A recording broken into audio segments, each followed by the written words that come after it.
Anybody there? I've noticed the last few recordings it's cut off the first 10 or so seconds. So I didn't really want to speak too soon, but I did anyway. Such is life. Okay, folks. Hello. Let me just... a bit late setting up. So, I've got 2 minutes late maybe 3. My phone's not the best when it comes to... yeah, my phone and my watch are a couple of minutes out of sync. But we shall endeavour to proceed. Okay, nobody there yet, so I'll just have a sip of coffee while we wait. Just going to take the lid off this cup of coffee. Only just made it, and it's probably going to be scalding hot still with the lid on. So let's give that a chance to cool down a little bit. Move the glasses so they don't get too steamed up.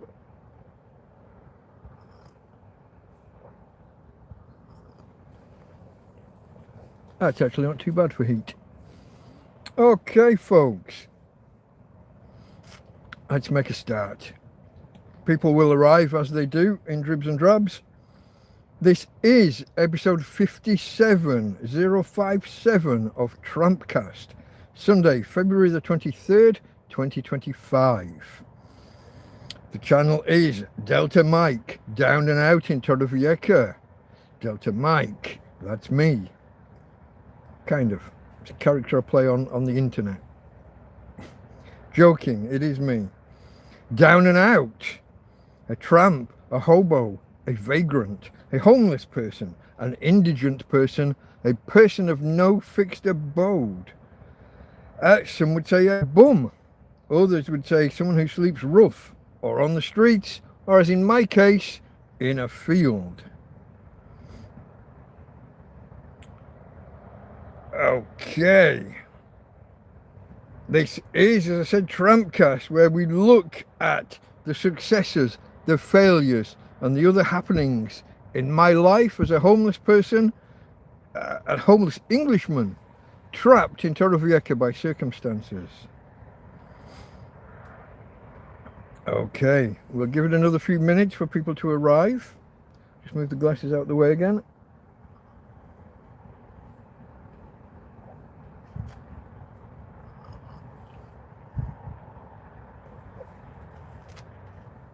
People are a bit slow arriving today.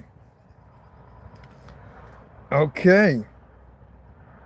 The order of proceedings are, we will do the numbers round where we look at some facts about the episode number.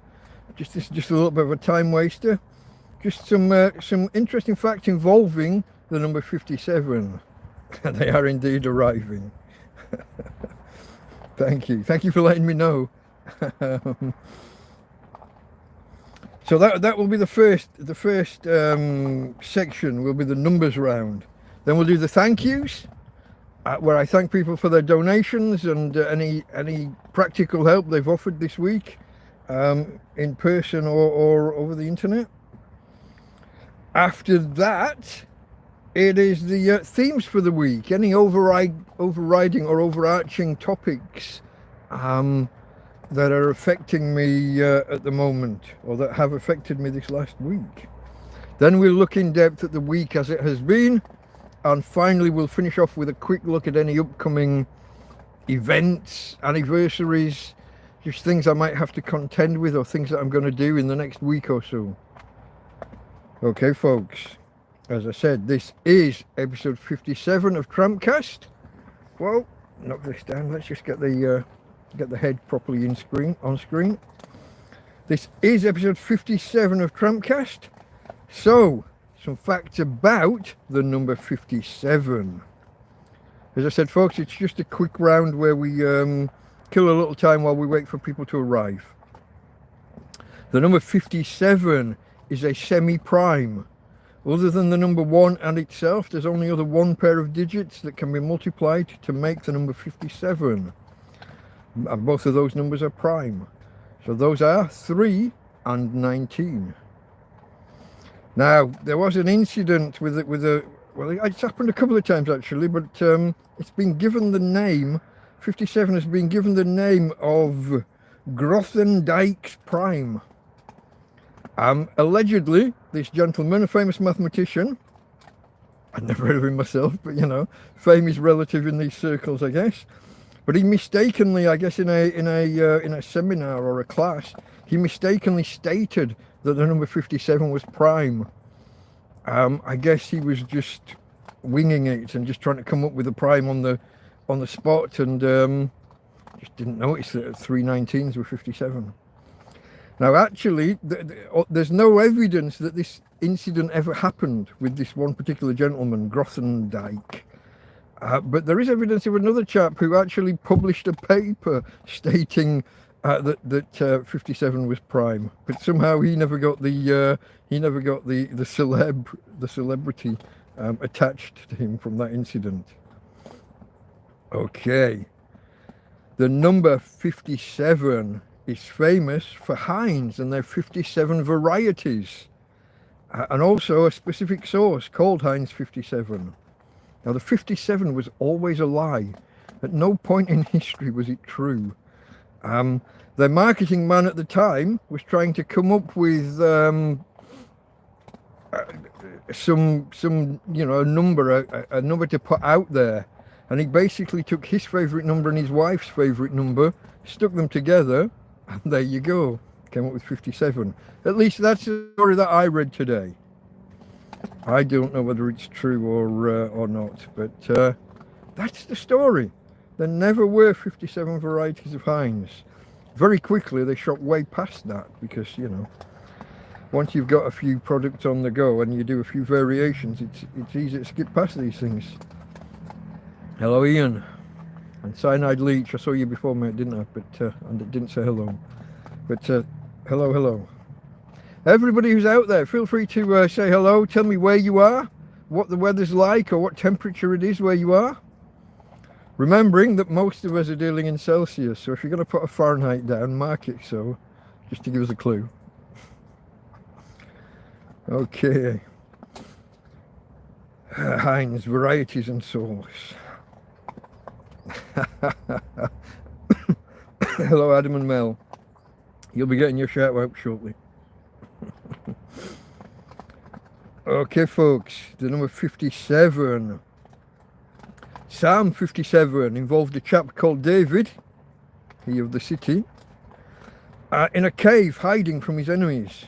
And this is where God assures him that his enemies can't harm him. Any actions they try will harm them more than him.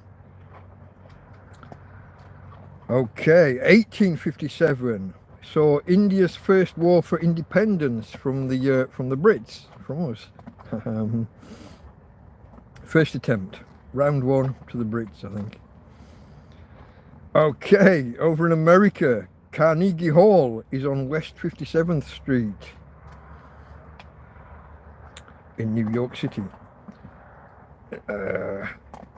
In film and TV, Passenger 57 with Wesley Snipes and Liz Hurley. One of about 2 films I can think of that she's in.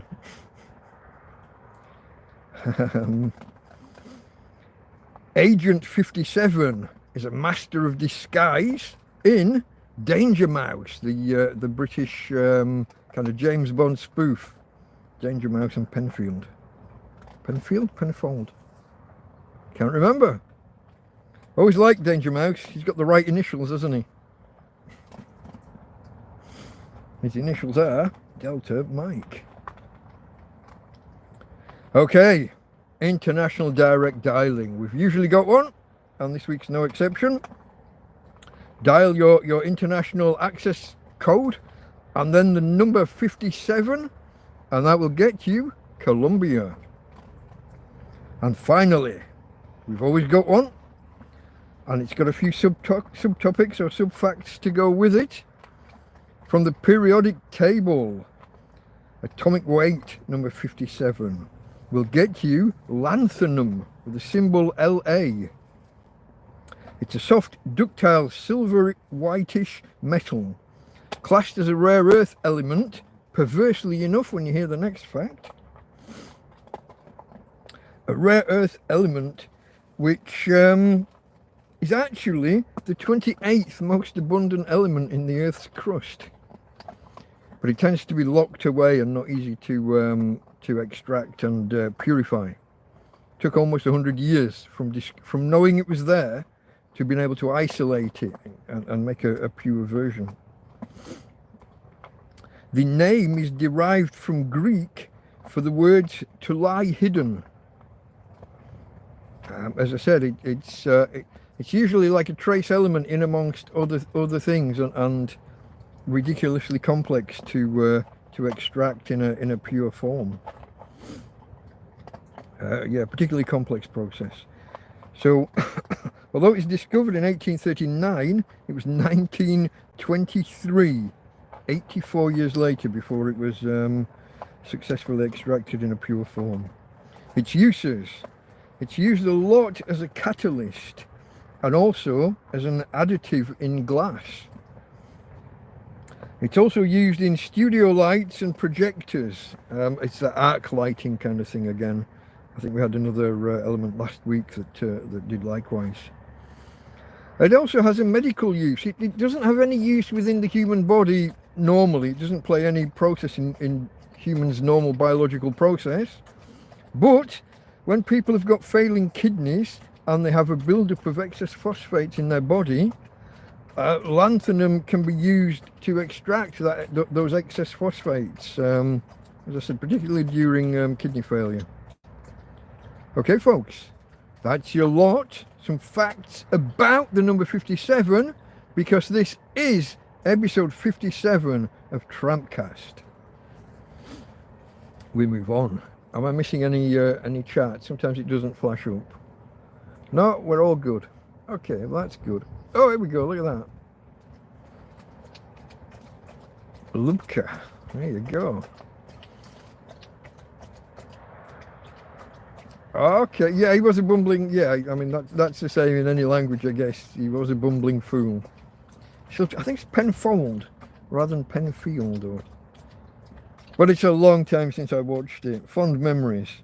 I believe, for anyone who's never seen Danger Mouse, I believe there are episodes on YouTube. Wait until after TrampCast, you know, don't go rushing off now to go and get your Danger Mouse fix. See what the fuss is all about. Okay, folks.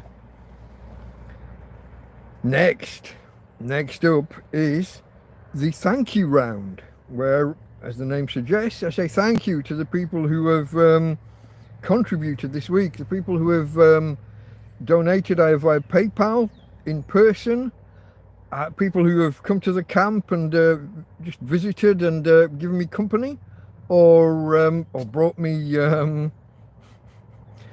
food or useful items, things to help.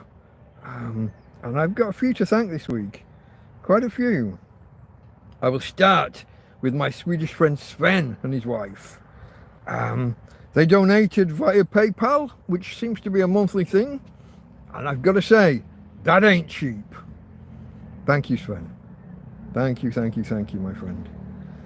He also paid me a really nice compliment. I'm going to get to that shortly because someone else said something as well that was really nice, but I want to refute somewhat. I can't be having you pay me too many compliments, folks. Come on. Is it me not sitting straight? I seem to be off the screen all the time.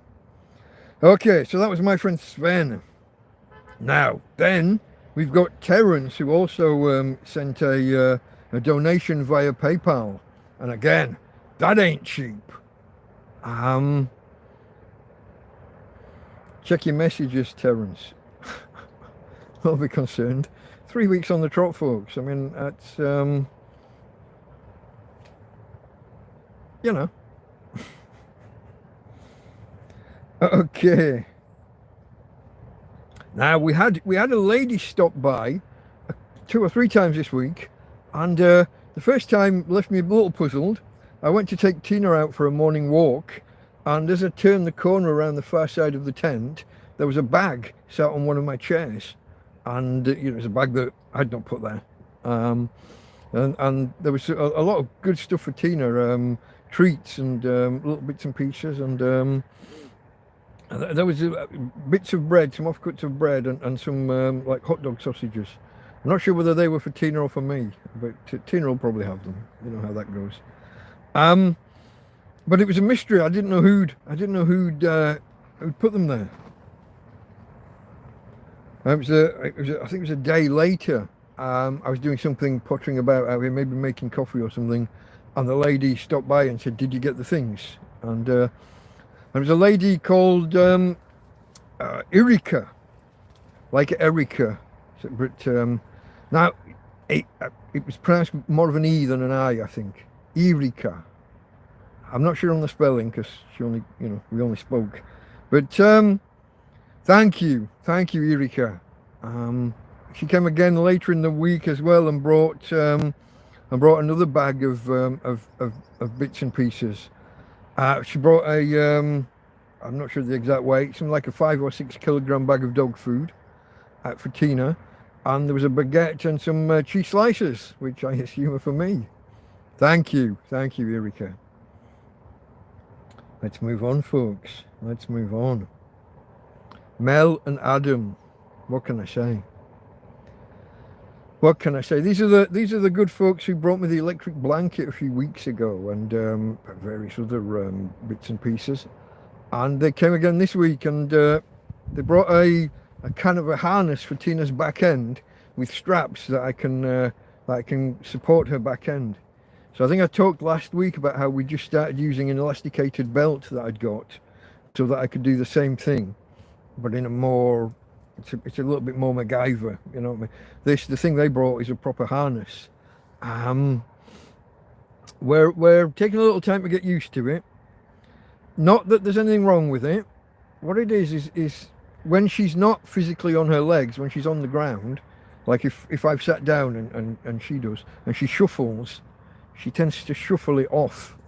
It comes a bit loose. So we're going to take a little bit of time, I think, to adjust and get used to it. But we'll get there. So thank you for that, Mel and Adam.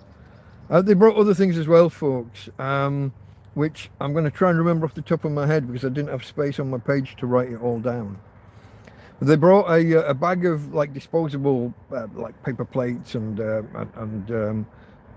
some, I think there's some Tupperware kind of boxes in there. What else was there, folks? What else was there? Oh, they brought me loads of water, loads and loads of water.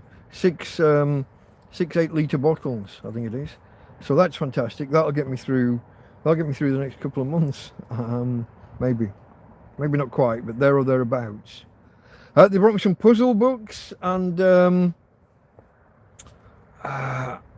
was the flasks this week as well? Two small flasks.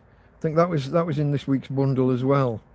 And I've got a feeling I'm missing something important that or significant that's not immediately coming to mind. I don't know. I should have written it down, folks. I just didn't have the room on my page. Sorry. My page is getting, when I do the notes, I'm writing as small as I can, but I'm trying to keep it all on one page for one episode.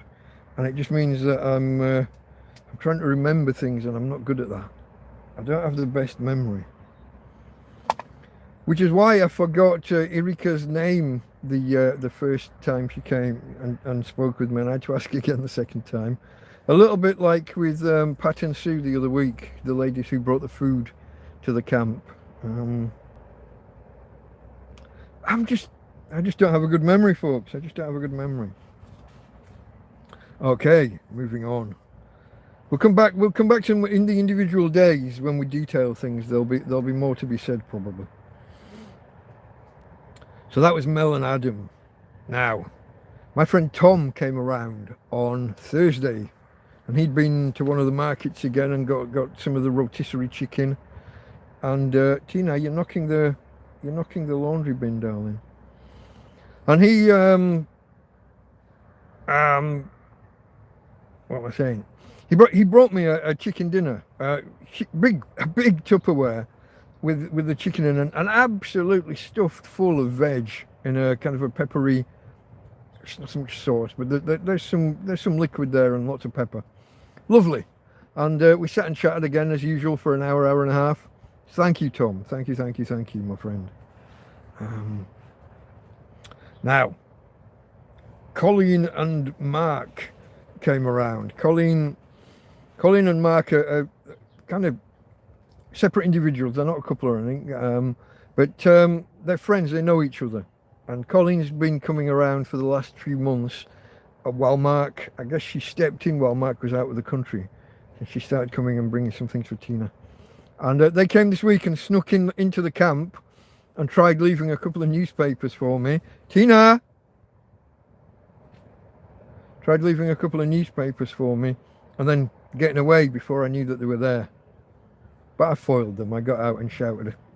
You know, Mark was at the top end of the field by the time I got there, but such is life. Let's do this, folks. We haven't done this yet. We've missed a stage. Hey, Tina. Yeah? Say hello to the peoples. Instead of knocking the podium over. Turn this way, sweetheart. Hey. No. She turned just as I put the camera back on me. She tried turning. Have you eaten your food? Yeah, you've eaten your food. Good girl. You're a good girl.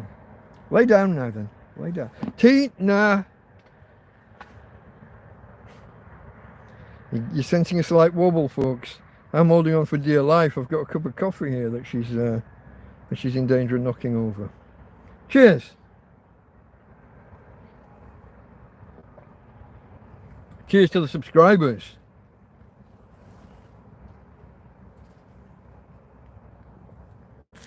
And if you're feeling left out by that, if you're not a subscriber, the subscribe button's down below. All you have to do is hit that button, and then the cheers to the subscribers will include you. Again, cheers to the subscribers. Cheers to you guys for being here. And cheers to all these lovely people that I'm thanking at the minute for their visits, for their donations, for their contributions, for all the help and assistance that they've offered. Because frankly, folks, I am a tramp. I'm living in a field, and I got nothing but your help. I got nothing else from anyone else or anywhere else. No state, no UK, no Spain. As you know, if you know the story, my bank won't let me have my money, so I'm stuck. To whole other story, if you haven't heard the story, TrampCast 001, or I did a TrampCast a couple of weeks ago, trying to summarise it into I did a TrampCast special, trying to summarise the backstory into a smaller episode.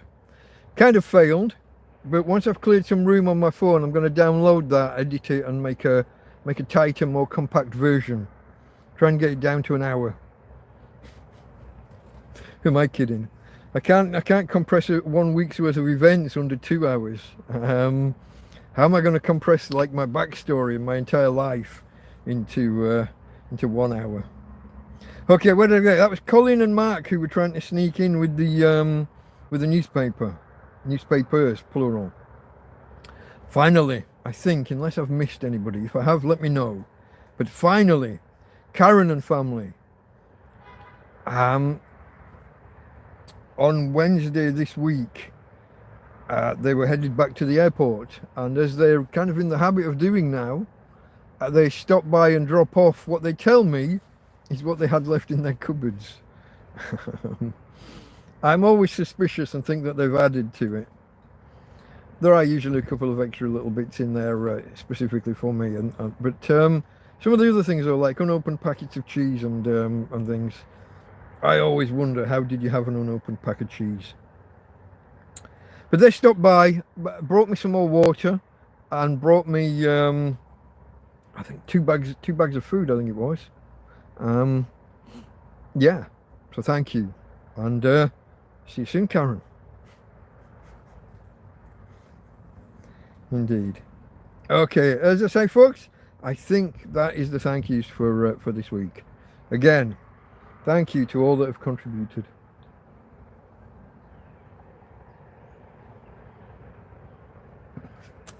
If I have missed anybody off, It's not deliberate. I'm not snubbing you deliberately. I'm just got a bad memory sometimes. Sometimes I just don't make the notes quickly enough of what's happened in a day. I might leave it 2 or 3 days and then try and backfill the notes. And, just sometimes... I'm not a young man, folks. I'm not a young man. Okay, that was the thank yous. So next up, themes for the week. And again, I couldn't really think what to say here. Obviously, as we've just done the thank yous. My gratitude to everybody who's helped, and anyone who thinks about helping. To you guys just for subscribing and bumping up the watch hours and the numbers, which helps me get the message out to other people. So if you're not in a position to help, just watching my videos, telling YouTube to show other people my videos, could put me in front of someone else who will help or who can help. So there's that. So yeah, my gratitude and my thanks always. The specifics to this week, mice, it's a growing issue. They're getting braver and bolder. They're getting more fucking annoying. I had one night this week where I must have got out of bed 25 times. I'd get into bed and there'd be like 5 minutes, 10 minutes later, there'd be a rustling out here, and it takes a little while to get up and out of bed. I've got things stored by the side of the bed. I have to get to the foot of I have to get out of the bed, get to the foot of the bed, get up and on my feet, undo the bedroom door, which is held with safety pins and crap. Avoid falling over the dog, and get out and all that, and get my head torch on, and in all that time, the mouse is hidden or away. Mouse or mice, you decide. This one particular night, I couldn't trace where the noise was coming from, and it was like it was walking on silver foil or rattling some silver foil. And I think it was 2 days later, I found this little dog treat, this little pack. It's like a double pack, each with two sticks of some kind of dog treat that I've put on a box at some point, and it's dropped off and it's on the bloody floor. And they've bit into 2 of the corners. And over the course of however long, they haven't opened like the whole bag, they've just opened the corners and, I don't know, drawn the stick of dog treat out of the fucking pack. So of the pack of 4, or 2 packs of 2, there was 1 dog treat left in. See, I'm smiling when I'm talking about them again. I hate the little bastards, but you've got to admire them. How does an animal that small get 3 dog treats that are like as big as its bloody body? How do they do that? I mean, obviously slowly over time and maybe in numbers, but to draw it out of the pack, not to rip the entire pack open. So the crinkling noise that I'm hearing with the foil is them eating the end and pulling it out a little more, eating the end and pulling it out a little more. And of course, I got a tent that's 7 meters by 3 meters, split into 3 separate rooms with doors and curtains and what have you in between bits. And I'm trying to pin down where the sound is and get there and shoo the little buggers away. Mousetraps, folks, mousetraps. That's what's needed next. That's what's needed next. Okay, so thank yous and mice. Okay, here's one. The weather. Rain stroke, sun stroke, managing my power. Because I'm on a solar power, what's called a solar generator. My EcoFlow River 2. If we get a prolonged period without sunshine, I start to run low on power and start to worry. Fortunately, the next day usually brings sun and we get back up there. If I look at a weather forecast and I see 3 gloomy days in succession, I've got no chance. I won't get through that without running out. Absolutely no chance in hell. And that's where we're sat right now. That's on. Today was supposed to be overcast and cloudy all day with a slight chance of rain. It actually got out sunny for 2 or 3 hours. and I got my EcoFlow topped up. But the next 2 days are again due to be dull and overcast. So managing things like that through this week, we had a few days like that as well. And when you wake up in the morning and your EcoFlow's down to 60%, you got to get through that day, that night, and then hope that the next day is going to be sunny. And if it's not, I'm out. That would be me. That would be me done. Or I'd have to go into some ultra power saving mode on my phone and what have you. Not use the screen. Play audio or set something going just using background processing and not without the screen to save power. So that balancing act, when you've got these dark days or a rainy day, which we had the other day, was that yesterday? Yeah, that was yesterday. It was the other day, or as we call it, yesterday. We had rain in the late afternoon, evening. So yeah, just managing that, handling that, managing the power. It's an issue. It's one of the ongoing running things that's in my head all the time. And the other one was, I think I mentioned last week, what to do when someone asks you, do you need anything, or more explicitly, what do you need?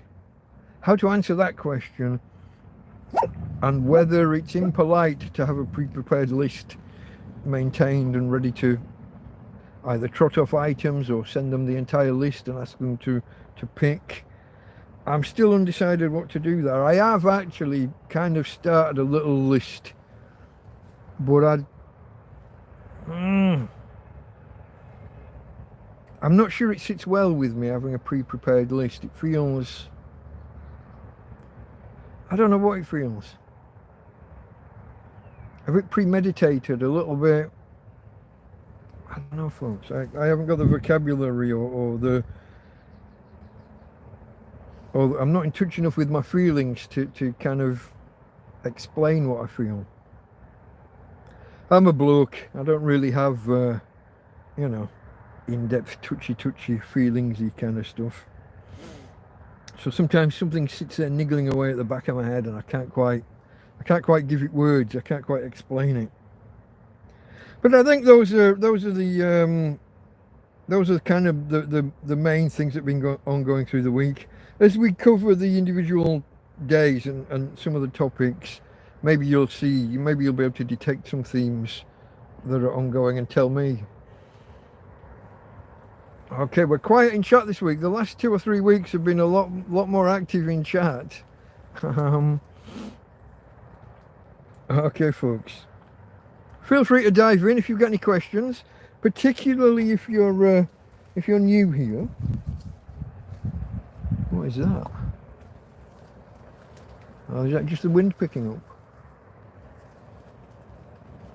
Okay. Took me a little bit by surprise. A gust out of nowhere. Okay, folks. We're over half an hour in. Shall we begin the episode proper? As I said, this is episode 57 of TrampCast. Sunday, February the 23rd, 2025. We're going to discuss the successes, the failures, and the happenings in my life as an English tramp stuck in Torrevieja in Spain. So we start, as we often do, with last Sunday, just after the TrampCast finished. And there I was, sat in this same chair. I don't know how well you see this. You see that I'm in a tent, but I'm sat in this big old, I don't know, someone said Queen Anne once, I think. I don't know if that's right. But it's a big old lady chair, I would have called it as a kid. But now I'm an old man. But there I was sat in my chair, and I've got this decision, like do I get up and dismantle this whole podium, as I call it, that you're on, which is just a laundry bin, a chopping board, a tub of dog food, and my phone stand on the phone. Do I dismantle all of that with lots of heavy lifting and bending and moving stuff and fetching and carrying as I adjust things and put everything back where it was? Got a bit of a backache again this week. I guess that could be a theme. That's been recurring for the last month or more, hasn't it? So I guess that's another theme for the week, the bad back. But I decided not to bother. I didn't move everything back. Obviously, I took my my phone stand and phone through the bedroom eventually. But for an hour or so, I just sat here in this chair, played a couple of videos, and just relaxed in my living room, which I don't do often because if you've been here a while, you'll know this chair gets used mainly just for storage. A couple of bin bags of clothes and other useful items just stacked up on here because the TARDIS, such as it is actually running out of space. Yeah, I've got so much stuff in here that I am getting so that things are piling up, and areas of the tent are not exactly they're not conducive to just walking anymore. And go on then, darling. In the bedroom? No. Okay. I thought you were going in the bedroom. Have a look at her now. She's facing me now, folks. Tina, go. Tina, you've looked away now, have you? Have a look here, sweetheart. Talk to the peoples. Tina's fans have come to say hello. Yeah, there she is. Tina's fans. Yeah. She's a cussed bugger sometimes, folks.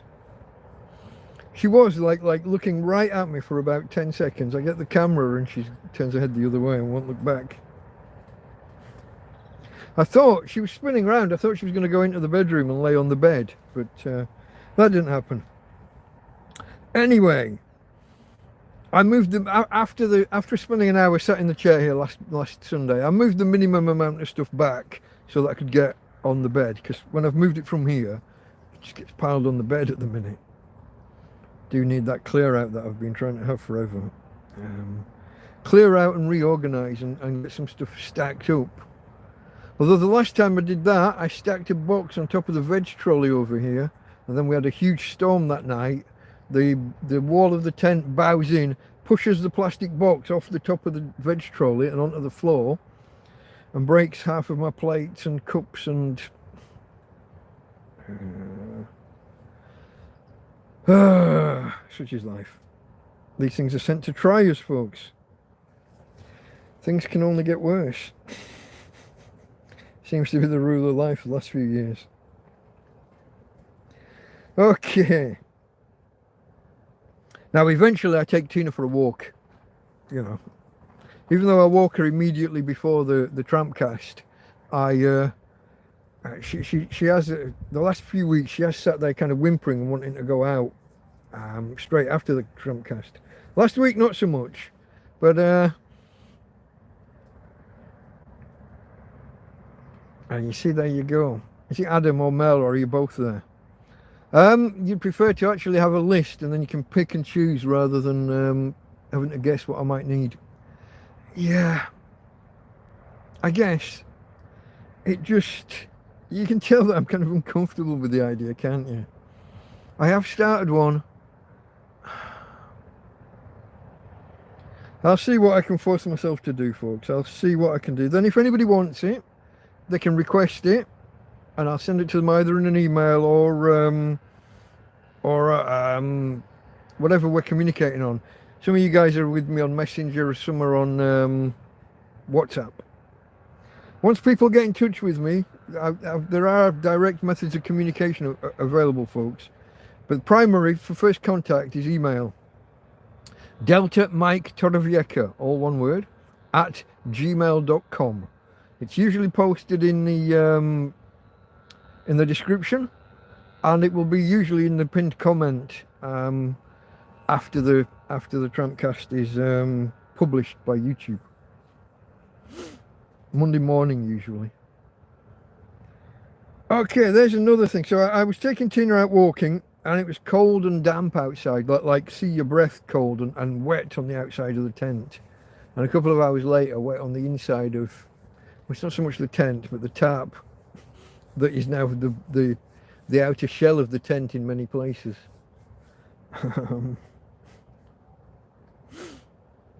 Okay, if you remember my lantern, this one, was fading at the end of TrampCast last week. It ran out of power, and I'm not.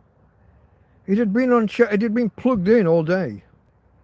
Now, all of my wires, all my USB cables, these things are USB-A to USB-C.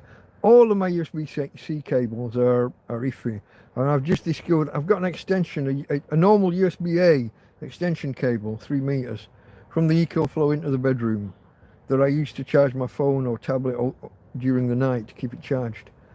I've just discovered, I think Tina stood on the cable, and that flexible bit just after the plug itself, and then you get the reinforced springy bit. I think she stood on it and kind of snapped. All of my cable, nothing lasts. If any of you guys do any kind of prepping, I'm not talking about like end of the world, full on disaster prepping, just in case of a winter storm or an asteroid hitting Earth in 8 years' time. No, maybe. What's it the minute? 3%, or did they downgrade it again to 1.5? But yeah, nothing lasts. Things like USB cables, you would need hundreds of if you're going to prep. If you're going to do any medium to long-term prepping, if you want to be able to kind of get by for 6 months or more, you are going to need a shed load of USB cables, because they're all shit. They all fall apart in no time. Unless you buy expensive and go for like Belkin or something, a proper good, a known good brand. If you're just buying the ones out of the corner shop. Anyway, let's get back. So I put my lantern on to charge because it ran out, and I think it ran out because of dodgy cables. That's why I went off on that particular tangent. And at night, you see, when I plug it at night, I can see if it's got a good connection because there's a little red light inside. But in daylight, that little red light is so faint, you can't see it. Even if you try and kind of cup around it and create darkness and look in. And you don't know whether it's turned off because it's got a full charge, or just you haven't got a good connection. So that whole trying to see a light, and even if you can tell whether it's there or not, it's not conclusive as to what it means, or what the lack of it means.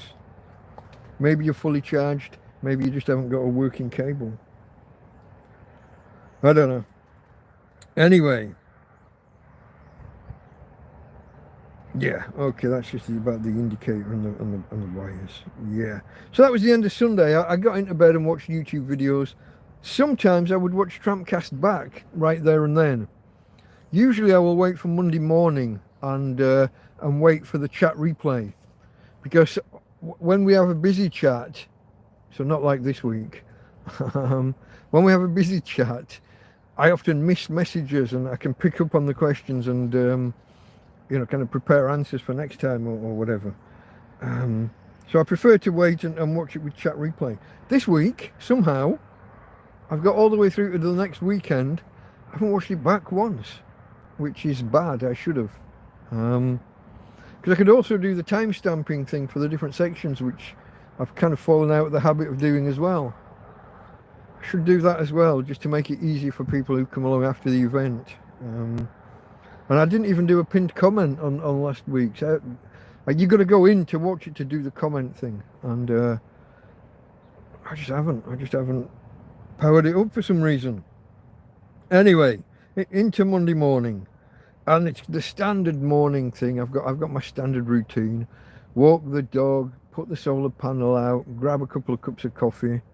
Oh, speaking of which.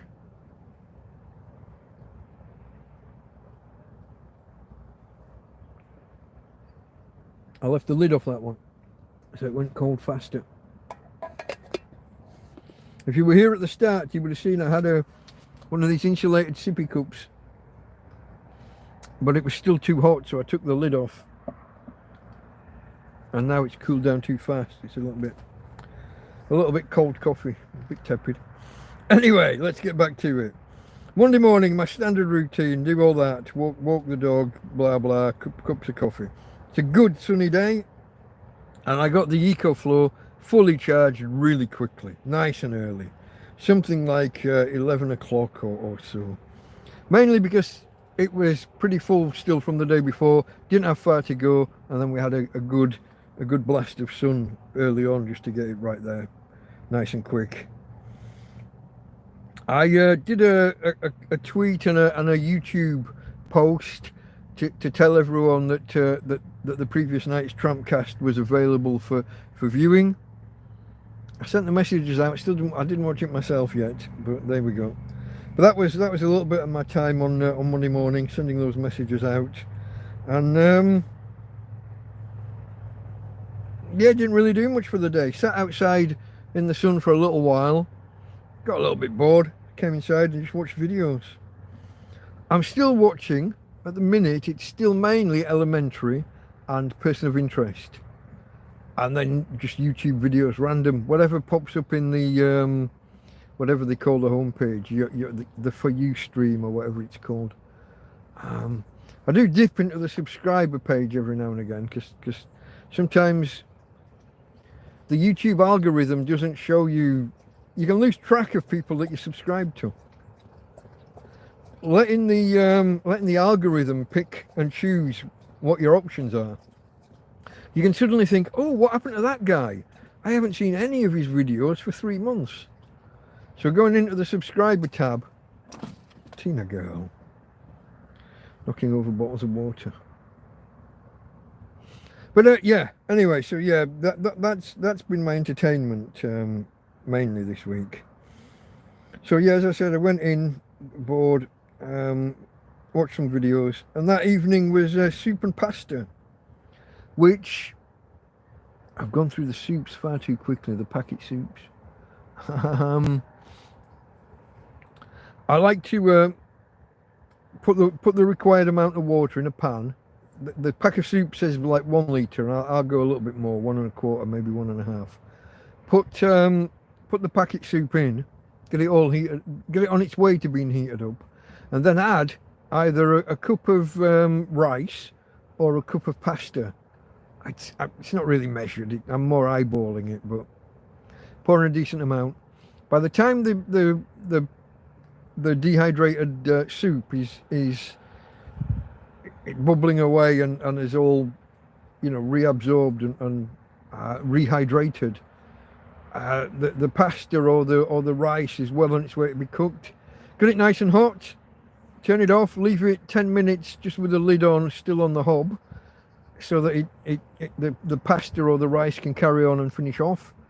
And at the end, you've just got like a pan just full of either pasta or rice, just with a soupy sauce just in there with it. Lovely. As I said though, I've done it a little bit too often, and I'm running out of the packet soups that Karen brought me. Was that last week? It's like 10 or so days ago, I think. Yeah, shot through them too quickly because I guess it's just too easy an option.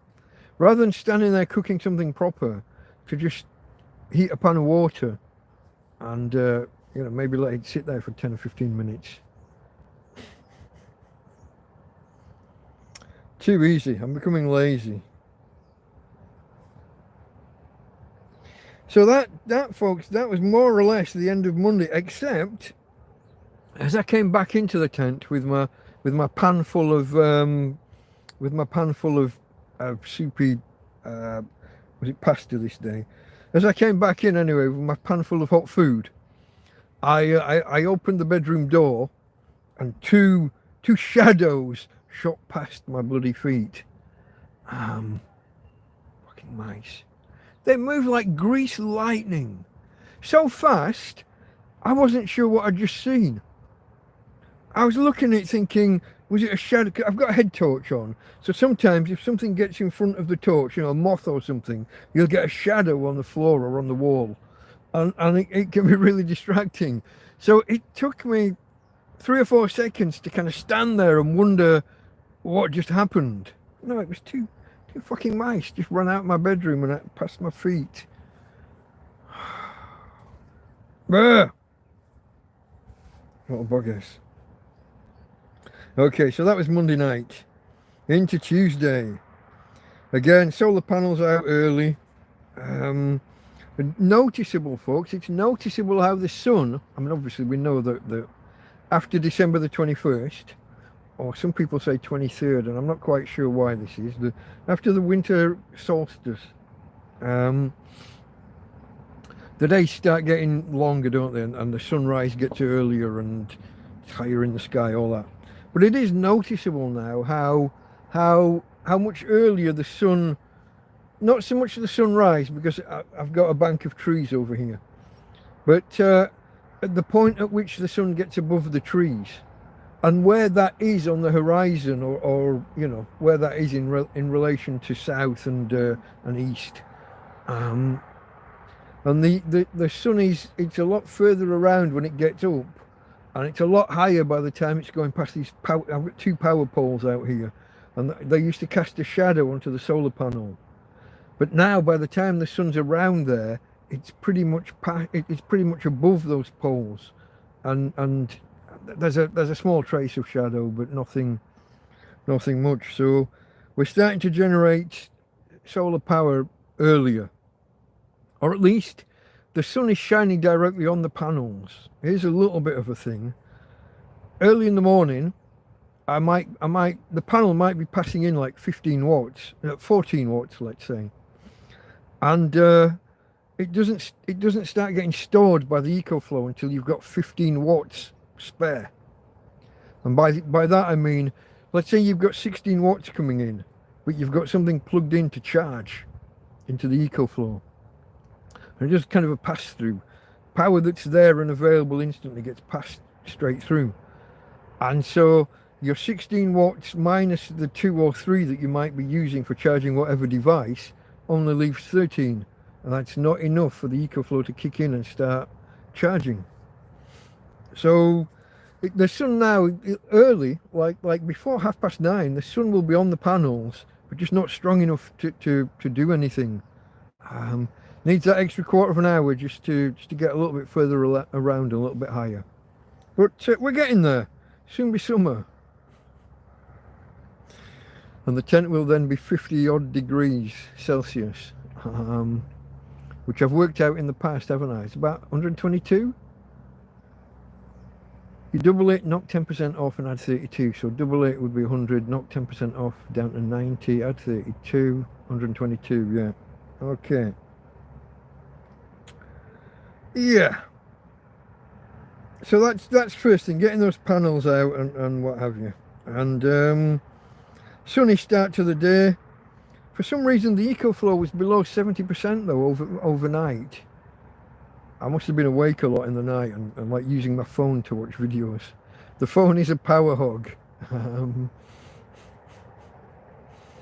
I will on a typical day charge it fully, like from really low to full. I'll do that twice, and then overnight it can be plugged in almost continuously while it's being used on a trickle charge, on a low charge.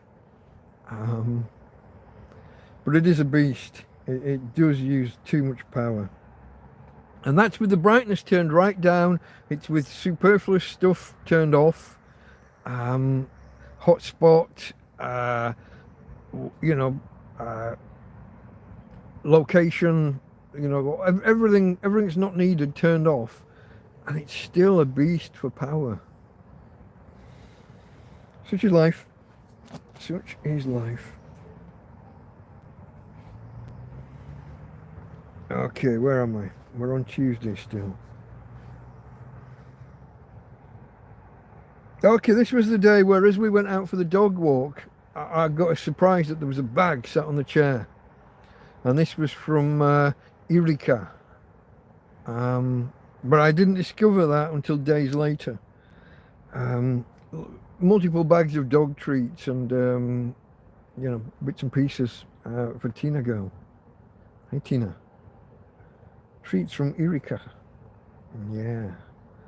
It was just a shock to turn the corner and see something on the just out of place. I'd got a couple of rubbish bins kind of sat on the floor there, but just seeing this bag up and on the chair, I just stopped and wondered what was happening.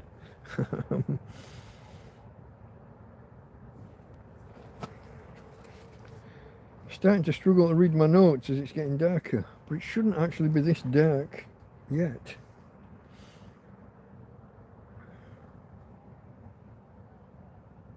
Okay. It was a nice enough day. The EcoFlow quickly got from below 70 up to 100, but then it clouded over, and yeah, like really clouded over from a sunny day to overcast, looking a bit threatening. Now this was the day where I noticed my friend Sven he'd made a donation early, and somehow the PayPal app hadn't told me, and I'd not checked my emails. So by the time I checked my emails and saw that there'd been a donation, thank you, Sven. But in our little conversation, I always send a little thank you message, and sometimes I'm a little slow off the mark. As I said, I didn't notice this one for a while. But I sent a thank you message, and he replied basically saying that I was his hero, which I was a little taken aback by. I was like, what are you talking about, man? I'm a tramp living in a field. What are you fucking talking about? But he said, yeah, he said, but you're building it from nothing, and you're surviving, and you're making a go of it. And not only that, you're building up a YouTube channel and getting 1,100, almost 1,200 subscribers. It's been 3 weeks now. Every time I get to 11.99, it falls back down to 11.96 or 7. Every time. I've had a real struggle pushing those numbers up since we shot through 1,000. Since we shot through 1,000.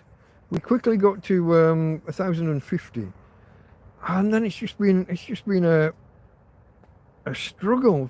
I think it's been about 6 months now, and it's kind of, the needle hasn't moved, or it has, but backwards. But yeah, no, very nice comments, Sven. Thank you very much, and we'll get to another comment someone made shortly. But I would refute. I shouldn't be anybody's hero. I'm just a guy trying to keep me and my doggy alive and safe and warm and dry in a field. Given some silly circumstances that I feel I had pretty much no control over.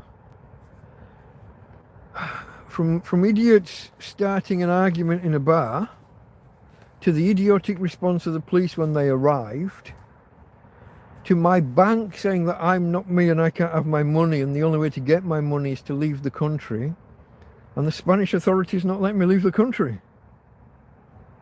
But no, I don't think I should be anybody's hero. But thank you for the thought. I get where you're coming from, but hero is definitely too strong a term. Anyway, folks, anyway. Yeah, now sometime I've written a little note in my margin here, because I'm not exactly sure whether it was Tuesday or Wednesday that Adam and Mel came and brought these wonderful gifts. I have written a little note here of some of the items, because I struggled to remember them before. I think I can see something that I missed off before. I'll mention it here during Tuesday, because I think it was Tuesday. I'm just not sure. But so Mel and Adam and Mel, the couple that brought me the electric blanket, maybe 3 weeks ago, maybe. I said they brought this harness for Tina, so that you put it on, hook it on her back legs and onto her back, and then there are some straps to support her. like I said, a little bit like the elasticated belt that I jerry rigged for the purpose, but just more professional, better, you know. So thank you for that, folks. 3 sets of fairy lights. I don't think I mentioned those at the top when I was struggling what to say. So guys, these are like solar powered. I think they're intended to be garden lights, external pretty lights for in your garden. They're solar powered with a garden spike.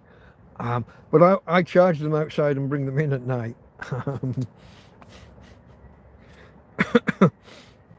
I got 1 set of fairy lights that Karen got me at Christmas. Well, I've got 2 sets, but I only use 1 predominantly. It's a battery thing. But having these extra sets, and some of them are coloured as well, just adds a nice glow inside the bedroom, which may be bringing in more flies and moths, or that could be a food issue. We'll get to it. 2 small flasks, a bunch of disposable plates and other, I think like takeaway boxes, you know, not full on Tupperware, but stuff that you can put stuff in and keep it safe. Puzzle books and notebooks, writing pads, because this writing pad ain't going to last forever. It's been wet a couple of times, it's getting tatty, it's dropping to bits, and some of the pages have got kind of grease stains on that the pen won't write on. And plus it might be nice to make some other notes that aren't TrampCast notes. You know, I've tried to preserve this book as a single purpose thing, but it was the only book I had, and it cost a fucking fortune. I don't think the price sticker's still on. I think it was like 3.5 notes, which to me, for I don't even know how many pages it is. 50 sheets of A4, I think, double-sided. Well, obviously, sheets are double-sided. 50 sheets of A4 for 3.5 brick. That seems expensive to me, but maybe that's just me. I've been out of touch a few years, haven't I? Living in a field. Anyway, Mel and Adam came around. As I said, I'm not sure whether it was Tuesday afternoon or Wednesday. My gut response, my gut feeling is that it was Tuesday, but what do I know? Now, that evening, I did the dog walk, and this time it was the soup and rice thing, and finished recharging the batteries, head torch and fairy lights, and this was where Terence has continued with an onslaught. I think it's his goal to go through every video I've ever made, and he's as he goes, he's commenting on them as well, and it's kind of stirring up my own curiosity. So he'll watch a video and comment on it, and I don't remember the video, you know. I don't remember. I'll see a title in the notification I get that someone's commented, but I've got no idea what the video was about or whatever, if the title isn't like immediately obvious. So I've been watching some of these older videos back, and they're quite mixed, aren't they? He commented on one in the last day or two as well, but I know we're on Tuesday here, but I'll just throw this in as an aside while we're on the topic. It was it's one of my cookery videos, wasn't it? The French toast one. Now, when I made that video, I had 39 subscribers. And was it 39 or 35? And the video was rather than, if I'm looking at something, rather than cutting, you know, stopping the recording, pointing at something and starting, I was moving the camera. I got seasick just watching the bloody video back. And of course, I was also pretty new at trying to cook, do things, hold the camera in one hand and open jars or pour things. And I didn't think a lot of it through ahead of time. So a lot of things needed 2 hands, and I'd have to put the phone down or turn it off and do something and come back. And it was all a bit disjointed. And then I'm concentrating on like positioning the food in the frying pan or whatever, and my hands are like over there, not looking at the pan. Nowadays, I'm a little bit more. I'm a little bit better, not much. But when I'm doing something, putting something in the pan, I'm at least pointing the camera roughly in the right direction. I haven't totally forgotten about it and got it kind of pointing 90 degrees over there or at the floor. Um, yeah, it's all a little bit. Watching the old videos back, I think I've mentioned if I had a laptop and could use OBS, the proper software for this kind of stuff, or StreamYards or any of those, um, I would be able to to play a video and comment on the video, like show that on the screen while talking to you about it, and maybe bring in some other web pages and about related topics. But without any, I'm just doing this from a phone, guys. I've got a phone and I've got a tablet that is so old it struggles just to load YouTube. In fact, the YouTube app gave up and won't update, and all I can do is open YouTube in a web page, which I've then saved and anchored on the home screen.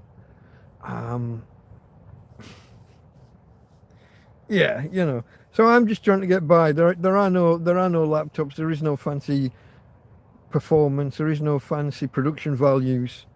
But one day when I get back to civilization, I think maybe I will do this. I will look back at all the videos and play them to you and stop them periodically and talk about what's going on screen and about maybe what was happening in life at the time or in my mind at the time.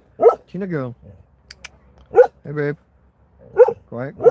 Tina. That's better. That's my girl. You're just looking out the door.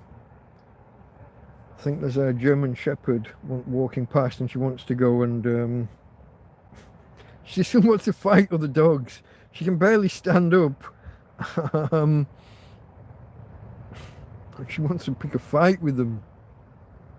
Let me just see whether there's any, have I missed any chat? Nothing's flashed up. No, I haven't missed anything. You're being a quiet bunch today. I noticed there aren't as many as there have been the last couple of weeks. And, okay, that's not a problem. Whoa. I forgot to silence the phone again.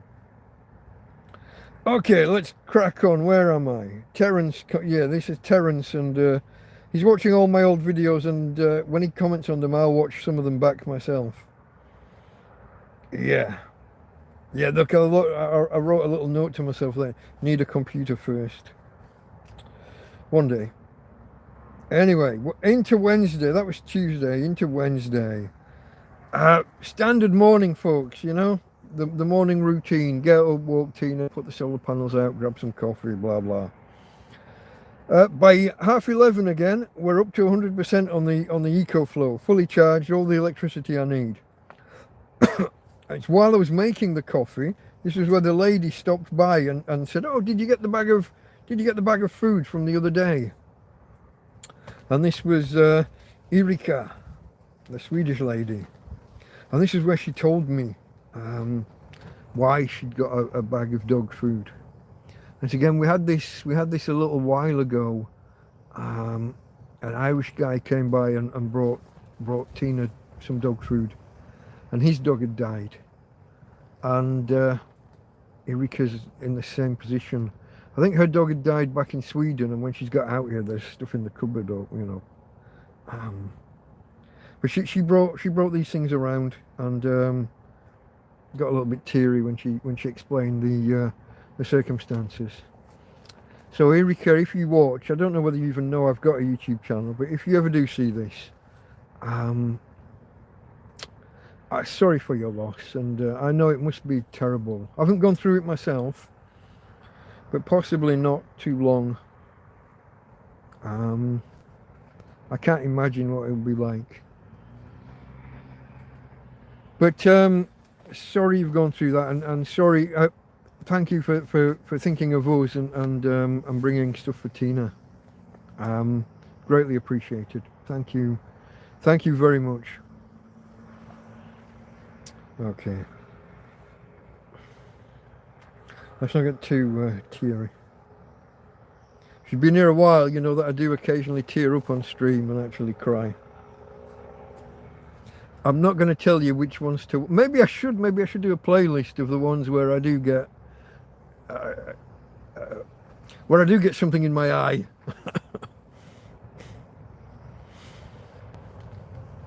Okay, yeah, she did tell me her name that day, but I couldn't remember it. But obviously, I'm backfilling now because I've met her again since and clarified her name. Also, while I was out there, after I'd made the coffee, we sat outside a little while and I was drinking my coffee. Have you seen the video with the house down the lane? So the little track that runs past the field here.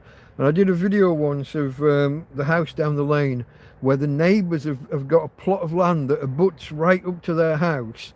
They've built this wall around it's not going to be a house, but like a courtyard, like a compound.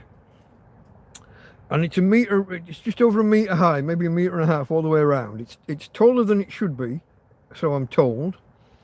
But the one part of the wall that touches the house next door, this is where they went like 10 foot up, totally covering the window of the house next door. Like the bricks are touching the house next door. Obviously the window's inset in the opening, but basically they look out of their window and it's just bricks. They can't look out because it's too dark.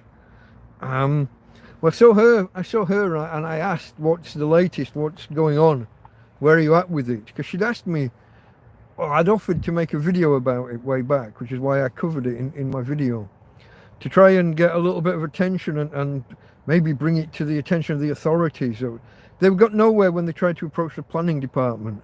But sometimes you can do a video, get attention on things, and maybe the press will pick it up and run with it. Or maybe a different politician will see it and say, that's not right. Because the house has been there 60 years with full planning permission, for the windows and everything. It's all part of the original plan. So for someone to come along and build a wall butted right up against your house, closing off your windows, and the only part of the wall that gets above a metre and a half high is just where your window is, just to be kind of spiteful and close off your light. Ridiculous. Absolutely, totally and utterly fucking ridiculous. And maybe a month ago I saw the workmen there. They'd come back to finish off something or tidy something off, and I happened to be over that way, and I did tell them that it was a disgrace. Shocking. I know they're just the workmen doing the work, but if I'd taken a job and that was part of the job, I'd be walking off the fucking job. I wouldn't be. That's.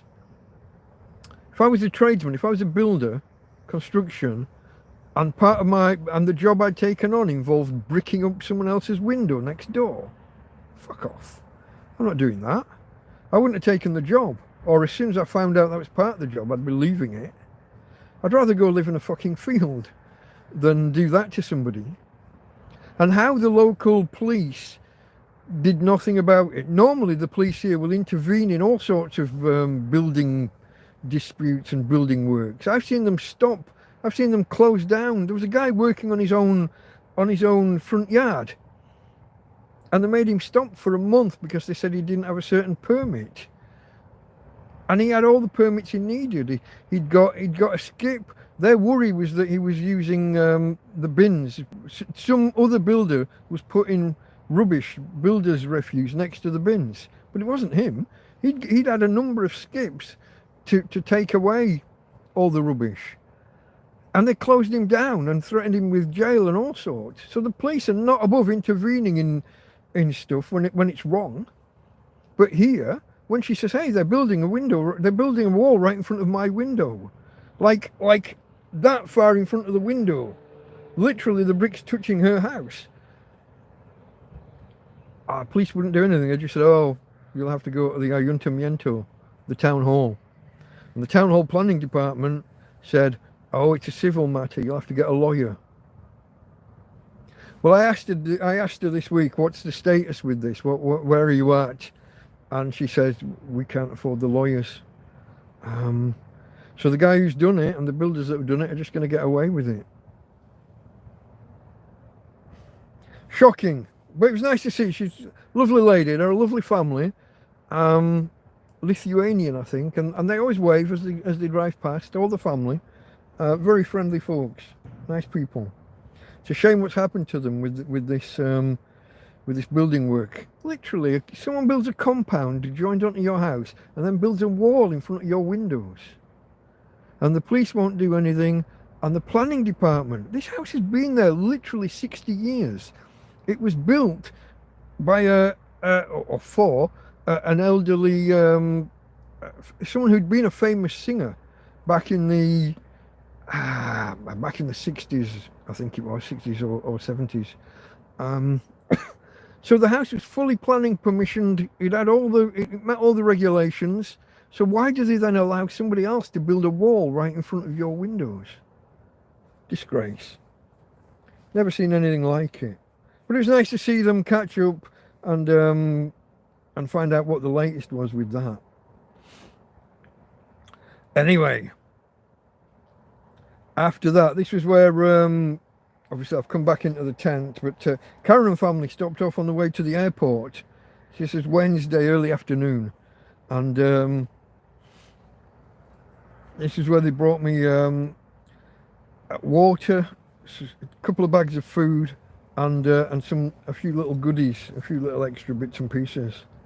But it was a flying visit, folks. You know, they're on the way to the airport. They drove down here. I used to meet them at the top of the road and just take the things and walk down, me and the dog. But the dog's, she's not really walking that kind of distance anymore.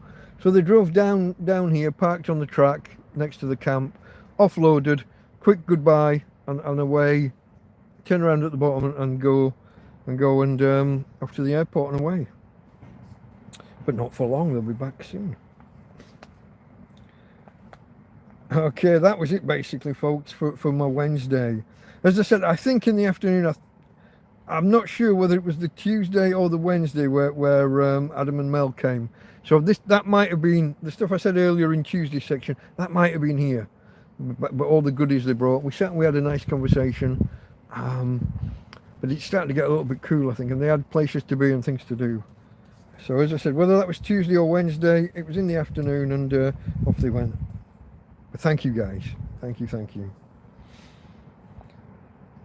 Okay, standard afternoon and evening after that. So just watching videos, watching the TV programs that I mentioned earlier, and I've got a few films downloaded that I could watch.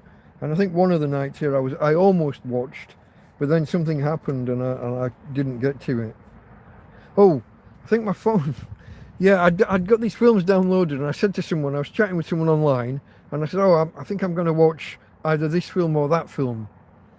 What were the two options? It was Beverly Hills Cop, or I can't remember. I had a choice of two. Maybe it was one of the Back to the Futures that I haven't watched yet. So I had this, but then I noticed that my phone's like on 10% and it's going to need plugging in for a proper full charge. And by the time that finishes an hour and a half later, my time's gone. It's who's gonna. I wasn't really in the mood for start watching a film at kind of 2 in the morning or whatever. So that didn't happen, folks. That didn't happen. So okay, that's Wednesday night into Thursday morning, and again it's the usual morning routine. Solar panel out, dog walk, coffee, nice. It's just a nice day, not too hot, not too cold. Some of the days already are getting to the point that when the sun's out, the tent's starting to get a little bit too hot. But still, the nights can be, I'm not going to say cold, not often cold. Although we did have the one this week where it wasn't cold per se, but when I walked the dog and went outside one night, it was actually cold. I felt cold in the wind.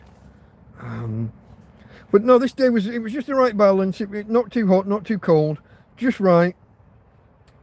Fairly standard, straightforward day. Nothing really much really happened. A little bit of sitting out, a little bit of sitting in, or laying on the bed inside and just watching films. Walk the dog as and when needed. You know, the standard stuff. And then in the late afternoon, I guess you'd say, 4 o'clock-ish, my friend Tom comes around. And Tom's been to the Cabo Roig market, which is on a Thursday. Torrevieja's market is Friday morning. I think this one he went to is Thursday morning. So Thursday afternoon he comes around and he brings me this huge Tupperware. Hello, Karen. We were just talking about you a couple of minutes ago. But Tom came around. He brought me this big Tupperware, yay big and yay deep, and he's got a good sized lump of chicken in there, chicken breast I think it was this time, and then it's just filled with veg, peas and cauliflower and carrots I think, and then it's filled to the top. It's got lovely and peppery and lovely. Thank you, Tom.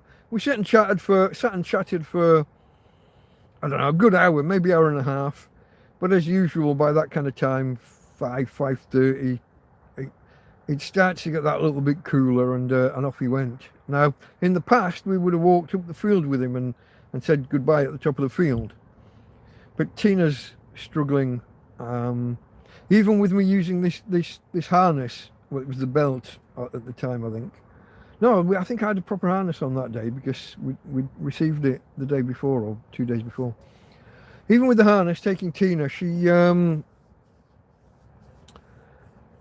only walk so far, and taking her to the top of the field, she stops every so often, and Tom's an older gent, but we're holding him up. He's wanting to get back to his motorbike and get off, and Tina's stopping and starting all the time. Or taking me by surprise and putting her full weight on. See, when I'm doing the harness thing with her, I'm trying to support her. I don't want to be carrying her back end entirely. She's supposed to be doing it herself, and I'm just providing a boost as and when needed, and stability. When her body wobbles off to one side or the other, I'm trying to support her and stop her falling down, and like when she's doing a business, I don't want to collapsing into it, so I'm making sure that she's got some stability, can do what she needs to do. But it's slow just walking with her, even with these things.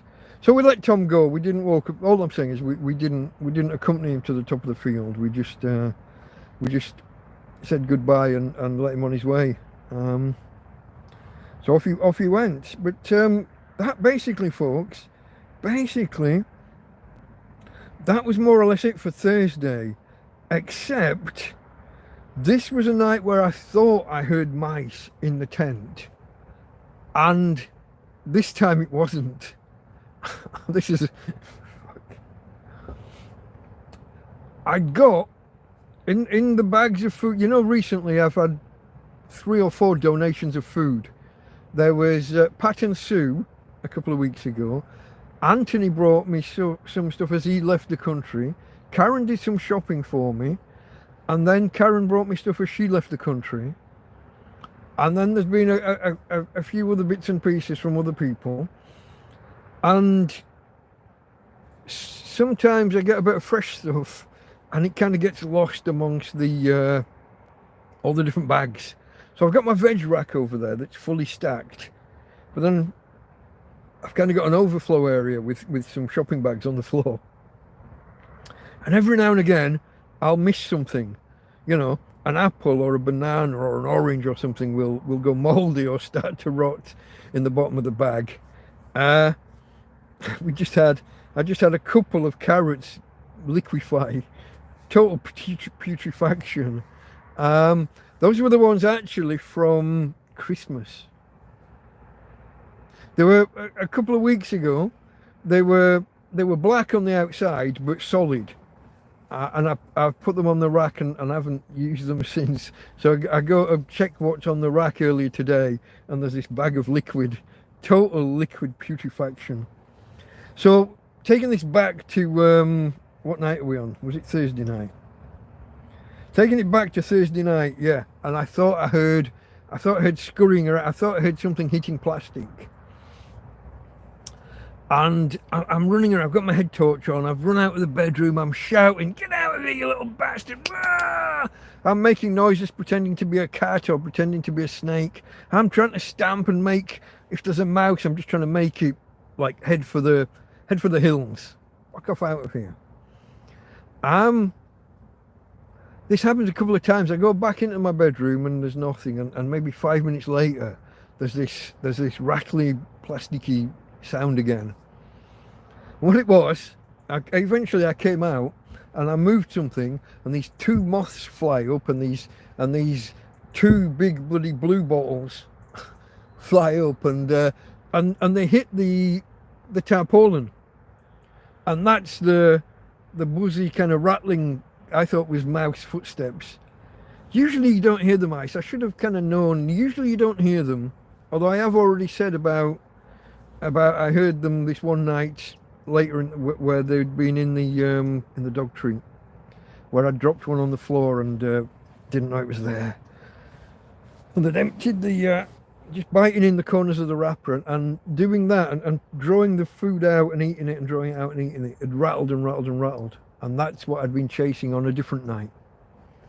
But this night, the Thursday night, it wasn't mice. I don't think. I'm fairly certain it was these moths and flies flying around and into the plastic walls and into the tarpaulin roof. But yeah, I've had a little look around since and found a couple of items that might have been attracting surplus flies, let's call them. We're living in a field. We're always going to have some. I mean, Spain's quite bad at times for mosquitoes and flies and whatever. Another thing, we're starting to get back in the field. I haven't seen this for a couple of years now. When I first arrived in this field, it was full of slugs. It was a very wet field. It used to flood, and therefore there was lots of moisture, lots of damp. We haven't got those back yet, but there's a hell of a lot of caterpillars and a hell of a lot of snails around. And I've even found some caterpillars inside the tent. But we had one. Do you remember we had that thing slide down from the ceiling one time, and it was on the end of it like a silk thread and wriggling, some kind of caterpillary, I don't know, some kind of grub on the end of a silk thread, sliding down like a little inchworm, but wriggling and you know. So yeah, the field is making a bit of a recovery at the minute through the watering that it has had over winter. A little bit of rain, but mainly, I guess, the moisture, the dew. The dew point has been really high, and therefore it's easy for the temperature to fall below it and deposit lots of water on the grass and on the ground and on the tents and things, and on the inside of the tents. Anyway, folks, yeah, so that was... where were we? Yeah, so that was Thursday, wasn't it? And Thursday night, where I chased these flies and stuff out. Now, I fell asleep with with my arms out. You know, I've made a point of saying most of this winter I've been in shorts and t-shirts. Sometimes short sleeved, sometimes I put a long sleeve one over the top. At the minute, I have been wearing this hoodie. I'm not quite sure who donated this. I got a couple of donations in quick succession, and the bags have kind of merged into one. I've been, rather than having a two t-shirts and then occasionally putting a jumper on, there's a slightly thicker hoodie. So it's, if I take this off, I'm just in a short sleeve t-shirt, a normal t-shirt, and or this. But I've gone to sleep just in my t-shirt at one point, or maybe I've had this on and got hot and taken it off. And my arms are out with the bed. And when I woke up in the morning, there was I've got to put my arm where you can see. There was about 5 bites here. Hello, Matthew. How you doing? But I woke up on the this would be the Friday morning with the arm with a welt, a big. So not just one bite, but like a series of bites that have all linked together. So I've got a big welt down my arm where they feasted on me. Again, not sure if that's related to having some fruit go bad in here. I don't think that would attract mosquitoes. That the blue bottle, the couple of blue bottles we had, and the moths maybe. I don't think the mozzies would come in because of the fruit. I don't know.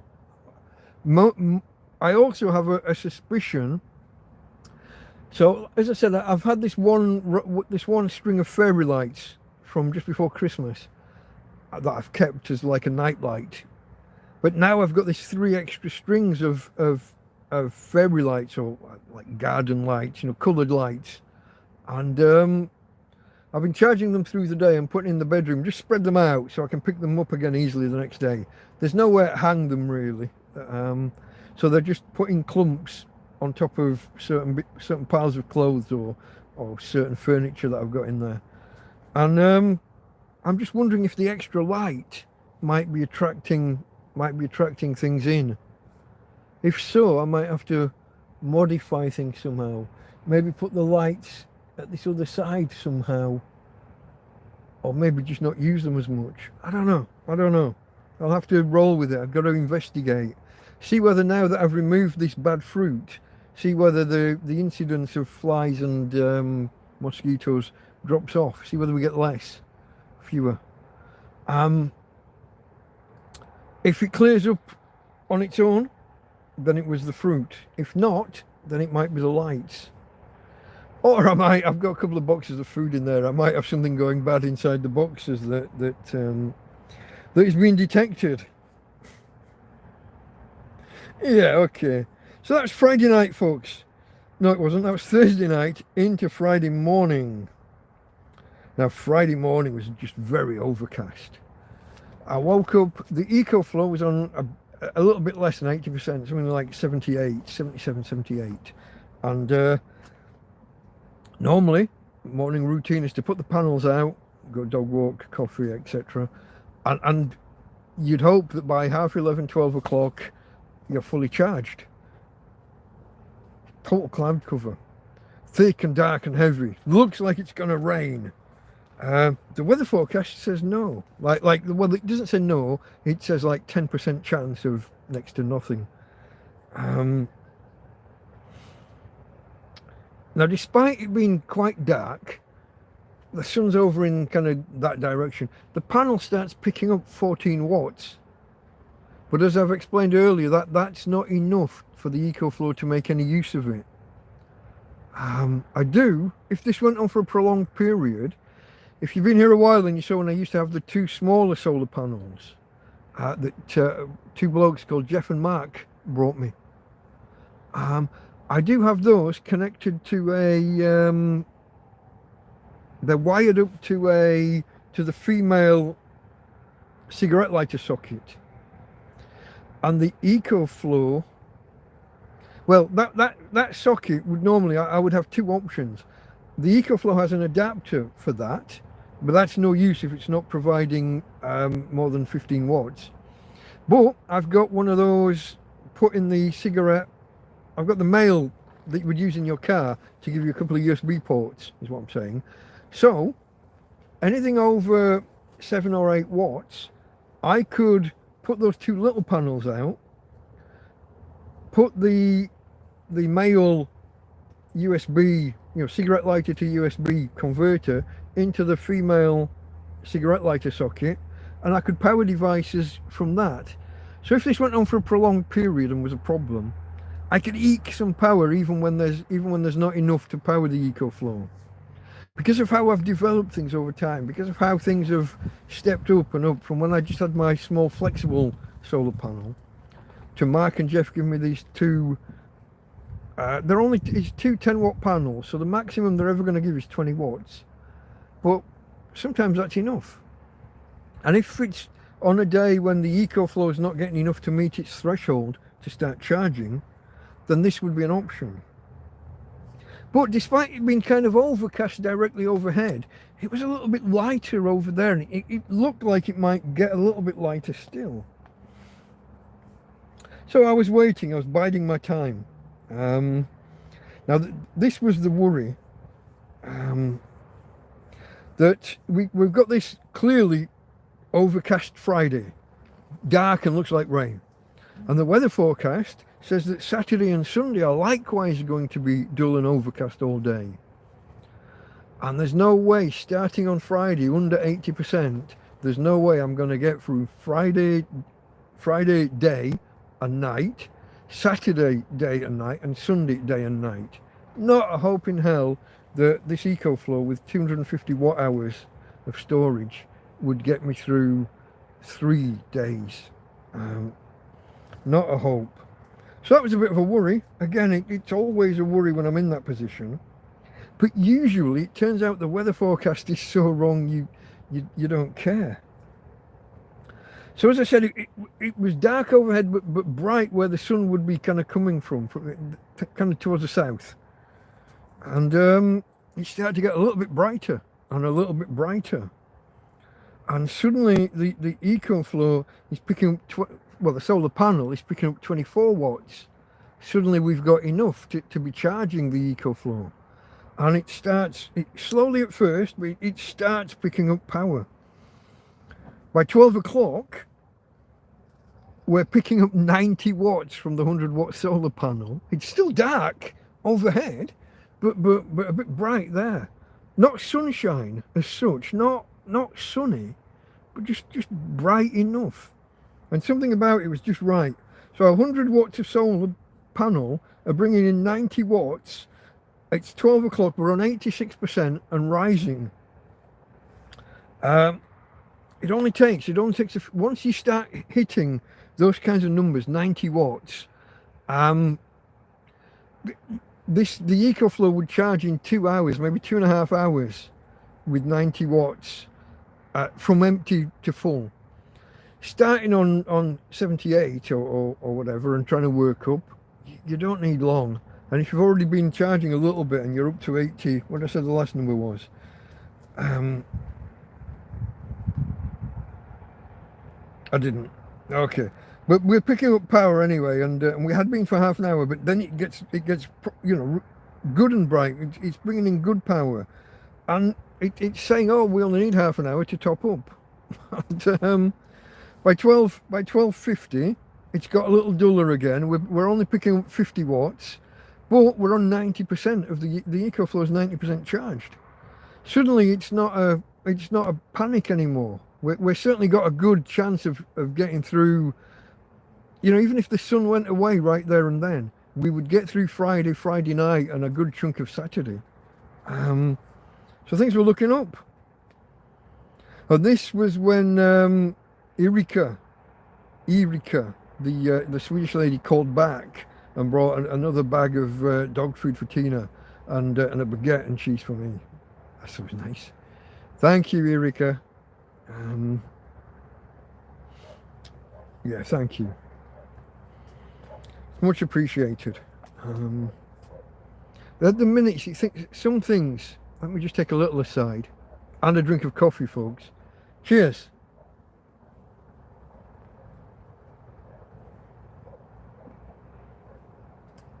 If you're a subscriber and you weren't here before, cheers to the subscribers.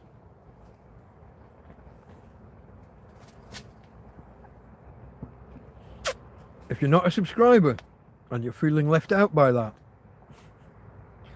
just hit the subscribe button down below. Do yourself a favor. You're gonna keep coming back and watching me anyway, I can tell. It's just a tramp living in a field. Nothing offensive about it. Just a guy and his dog trapped in Spain trying to survive. I have slouched down again, folks, and I don't know how much more I can tilt my phone up before it starts falling off the stand. I think it's me slouching. And also ducking down to try and read the notes because it's getting a bit cooler.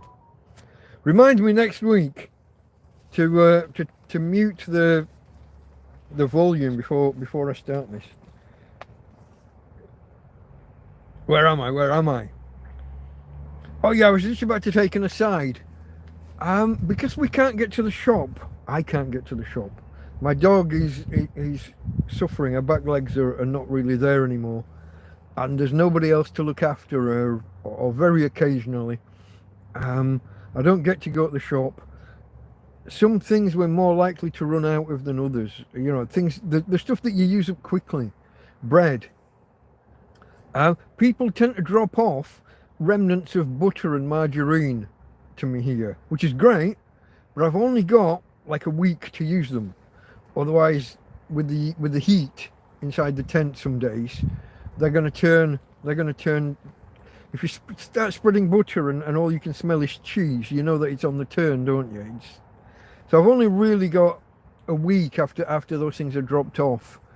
I have mayonnaise and mustard and things, and if you saw the stuff that Pat and Sue brought me the other week, a lot of sauces and condiments, a lot of spreads that could be used in the place of butter or margarine, and those things don't go off, folks. Those things, nothing in nature will touch them.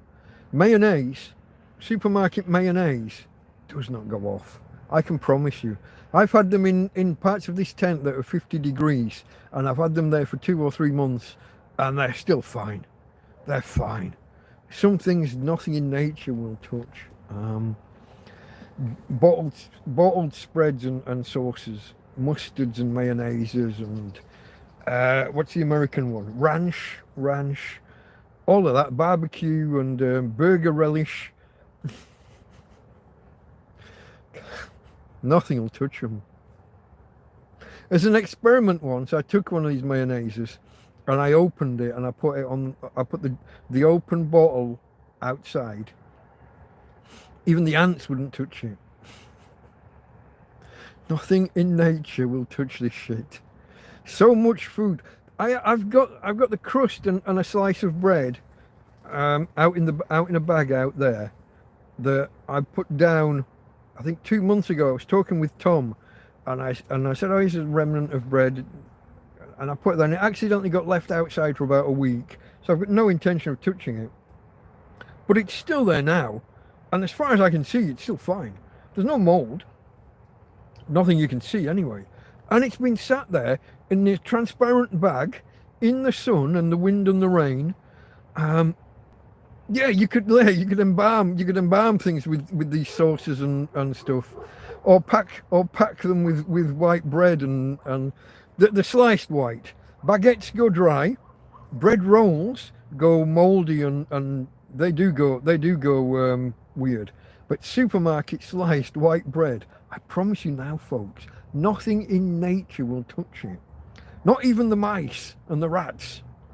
I have loaves of bread here in bags on the floor, and the mice will go in the bag. I can get to the bottom of the bag and find mice droppings.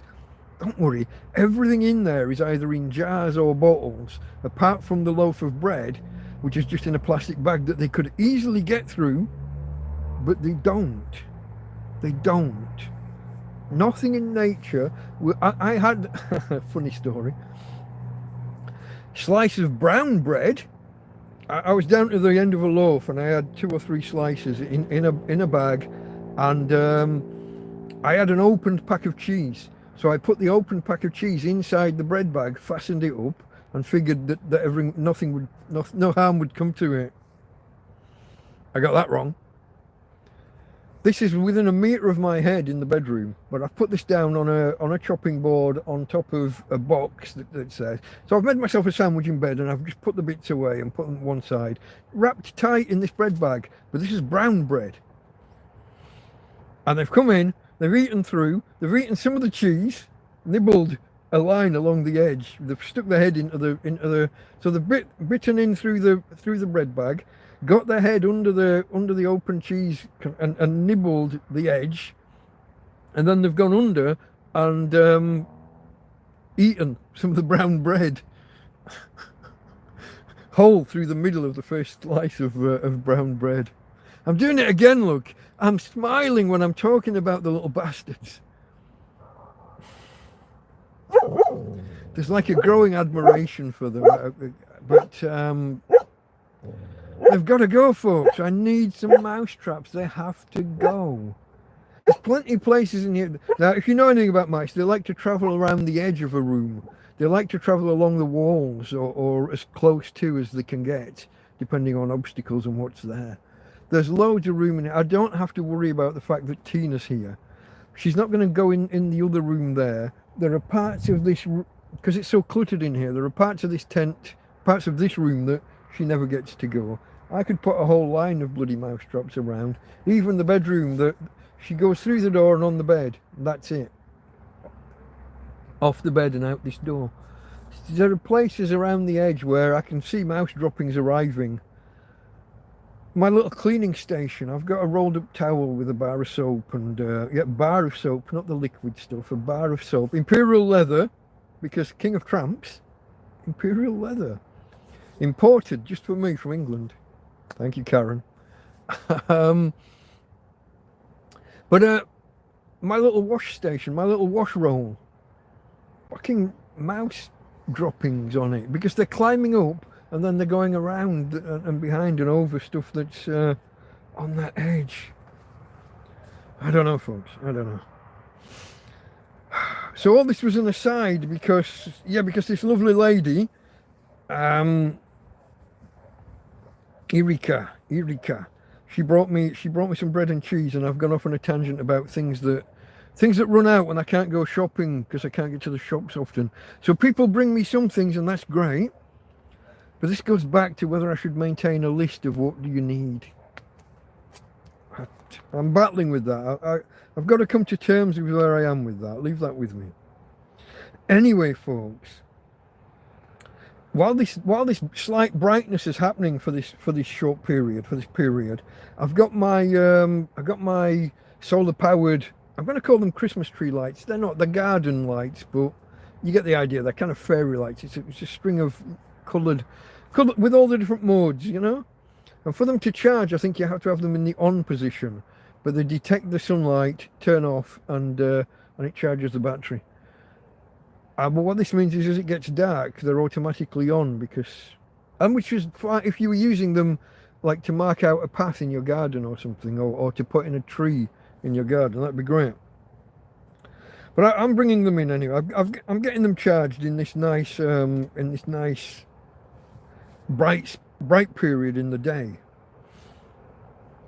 Now, as the day comes to a close, this was the day. If you saw my picture, that sunset, my God. Where I lived in England, we had what we called $1 million sunsets, 3, 4, 5 times a week. Here in Torrevieja, a couple of times a month, maybe. You don't get like sometimes there'll be a ripple of pink on the horizon there. More often than not, you get them on the opposite horizon. It's a bit strange. The sun's going down over in the west, setting in the west, and you'll get a pink glimmer low down on the east over the Med. But this one the other day was on the west, and it was it was spectacular. It was stunning. I put out a picture on Twitter and YouTube community messages. So that means that 5 people got to see it. 3 on Twitter and 2 on the YouTube community page.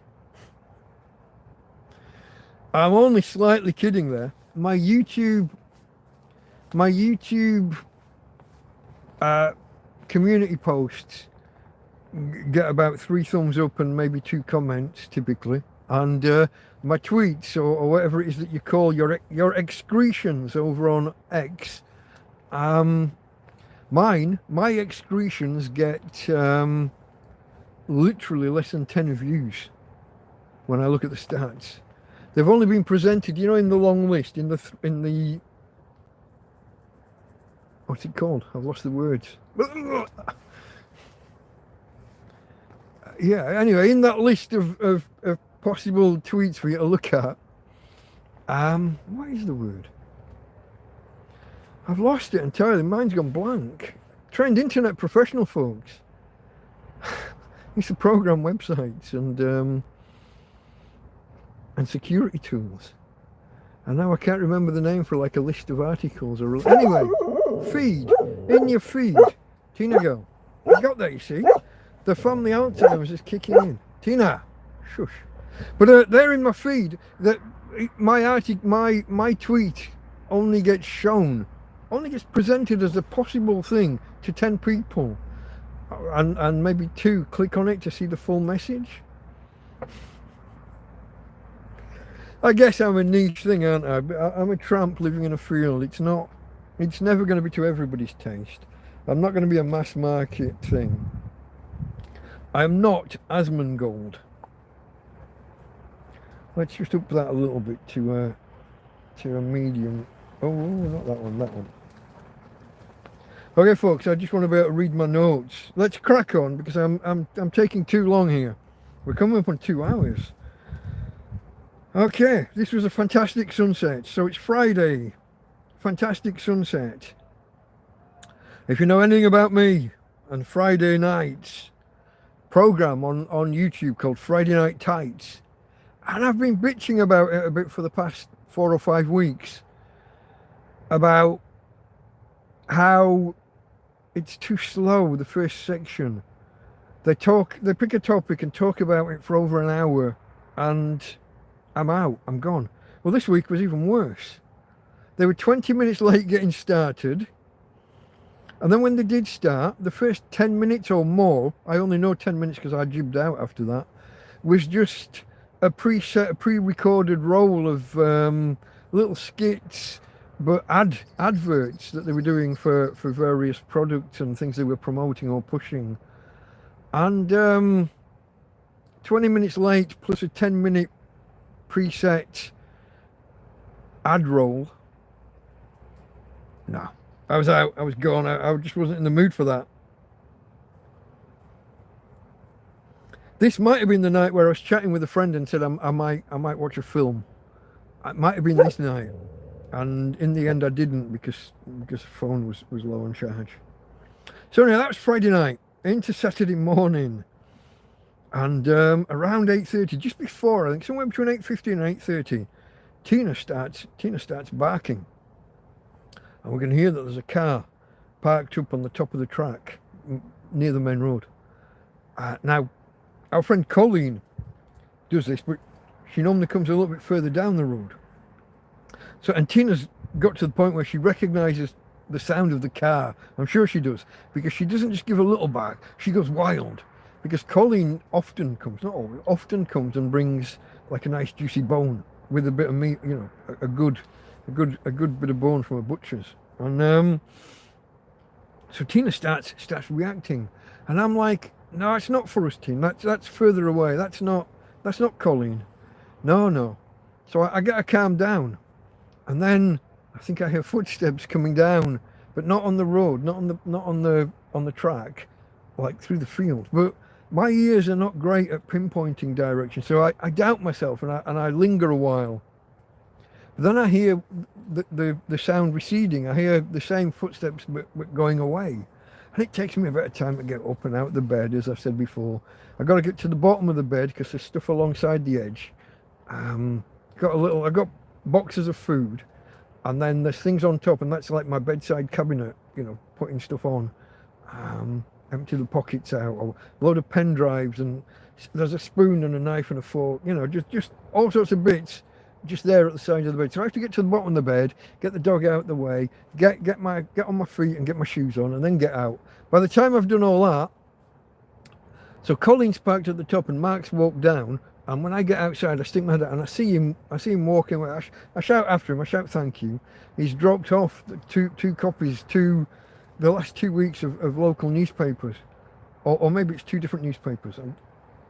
They're here. It was only yesterday, Saturday. Yeah, it was a little bit slow to get out of the tent, but I shouted, and he turned around and he gave a wave, and off they went. So thank you, Colleen and Mark, for bringing the newspapers. I like to have a read just to see what's happening locally. I'm not that bothered. I mean, it doesn't really affect me as a tramp in a field.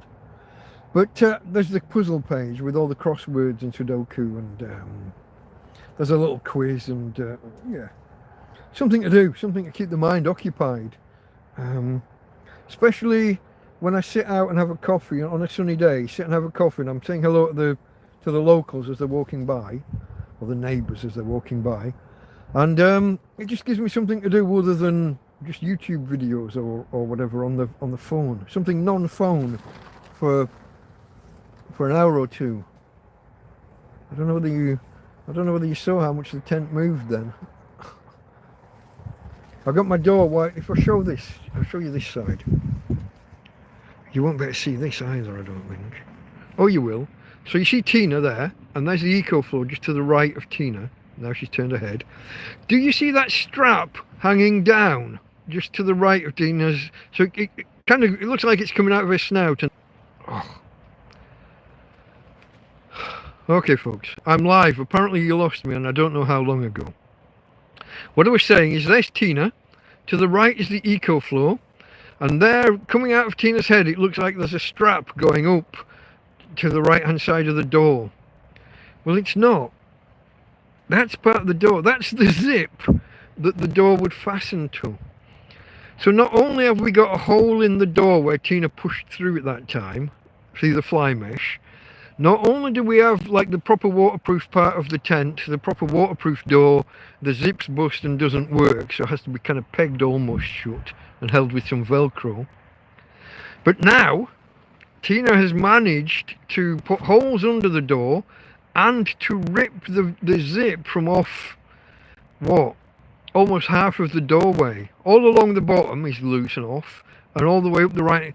Whenever she bum shuffles out of the tent and drags her back legs, if I'm there with her, I will pick her up. Thank you, Julie. Yeah, I mean, mouse traps, yeah. They're high on my priority list, but I can't often get across like to the Chino Bazaar, and the quality of his ones aren't great. I've had a couple of them just explode on the first day they were used in the past. Last year when some friends got me some. Some other friends got me some more solid ones. I don't know where from. I wish I did.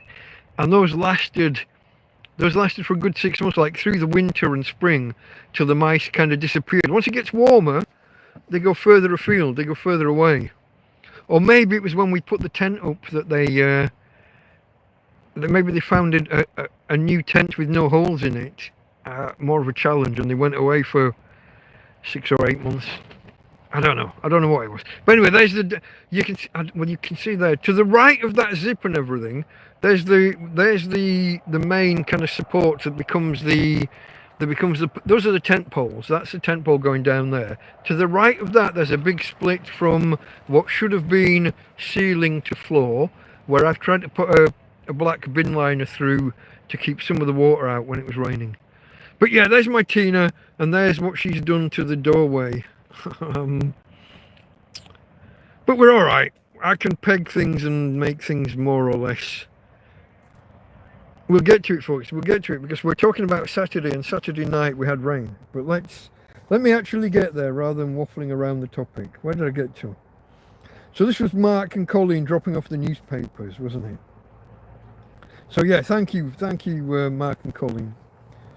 Like I said, this isn't a couple. This is two people that know each other. But I think Mark likes to walk, and Colleen has her dogs, and she looks after some for some other people. So I think they go off in the morning and go on a nice big walk, probably down La Mata somewhere. But they brought me newspapers, so that was nice. Now it looks like it's going to be a clear day. The sun's already climbing over the trees. It's still just above the trees, but it's going to get there. It's only 8:30, but it seems like it's going to be a clear day, but it's still a bit nippy, still a bit fresh out there. And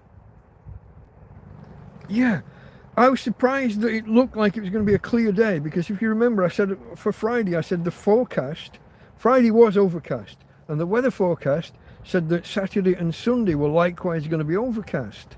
Like when you look at the little pictograms, the little symbols for the hour by hour, and sometimes they can show a lot of sun, sometimes they show half sun, half cloud, sometimes it's a lot of cloud with the sun peaking. No, this was just a dark cloud, no sun, no nothing. And so I've got a surprise that I've got the solar panel out nice and early. It's not going to pick up anything usable at those kind of times, but actually by 9 a.m. We're picking up 20 to 40 watts, just after 9 probably, by the time I've walked Tina and maybe made a coffee or whatever. So we're experiencing a bright day when the weather forecast said no way in hell. So again, alleviating my concerns. If you remember, the beginning of Friday, we were on 70-something% on the power, and fearing that that we were going to run out of power, maybe Saturday, maybe Sunday. Each time we manage to get a bit of extra power, it's pushing back that deadline, that limit on how far we can go. So yeah, it's nice and bright, and we're picking up good power.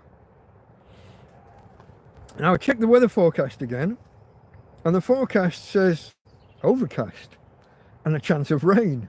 And it says not just a chance of rain, it says later this afternoon and into the night, it says lots of, well, it starts off saying a little bit of rain, and then it starts growing.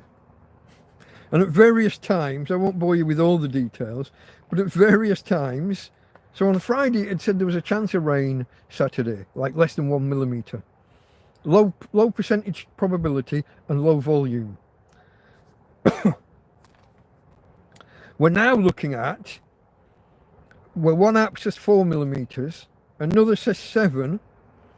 An hour or two later, they're talking about 9 millimeters, and it's just climbing. And I've mentioned in the past, if it ever reaches, if it ever says, by the time you get above a centimetre, you can guarantee you're going to be getting 3 or 4 centimetres. It just escalates. It's exponential, the way that they rise. And it's like they throw away it's like, forget the previous forecast. We were way wrong. Just multiply by 10 and that'll see you right. So I'm watching this thing, bearing in mind I'm in a tent that leaks like a sieve.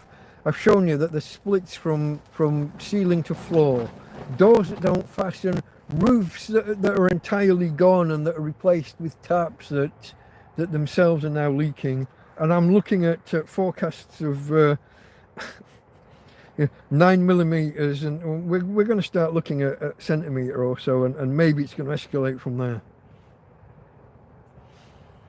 But by 2:30, it's been raining for half an hour, but really light.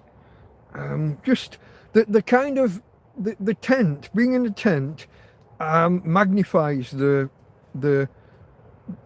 sound.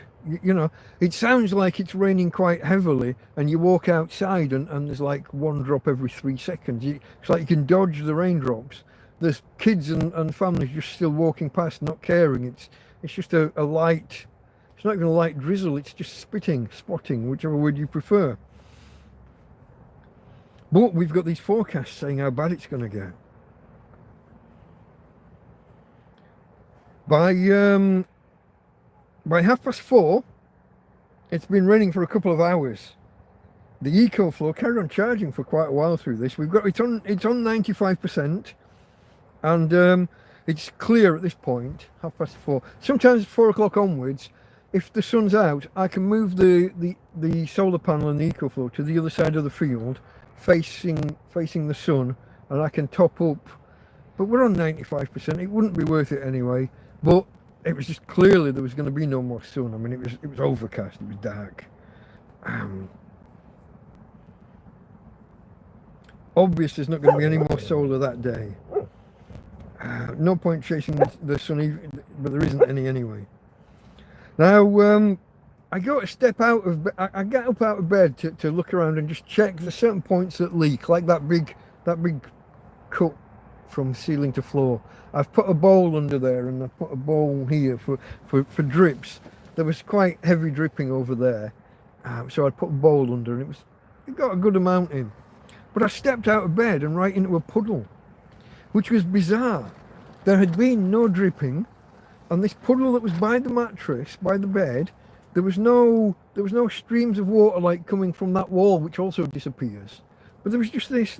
So I'm looking under the mattress to see whether it's coming through the floor and under from that way. Nothing. Under the mattress was dry. There's just this mystery, only a small thing, but it just baffled. So it's just a puddle of water there, no dripping, no obvious signs of how the water got there, but it's just this little No, it baffles me. Absolutely baffles me sometimes. But yeah, anyway, a little bit of raining on and off for a little bit, but nothing much. And checking the weather forecast, and they're backing off. They've been talking about it raining, 9 o'clock or 10 o'clock at night, and then coming back again at 2 or 3 in the morning. Suddenly that's all gone, or not gone, but the probabilities from 30, 40, 50% chance each hour, we're down to 10 and 20%, and down to fractions of a millimeter, like a quarter of a millimeter. So low volume, low probability, I ignore that. Anything less than a 40% chance of rain and anything less than a millimeter, I pretty much ignore. So it was over. It was over. Now at this point, I decided to go over to the Chinese shop, get a couple of small supplies.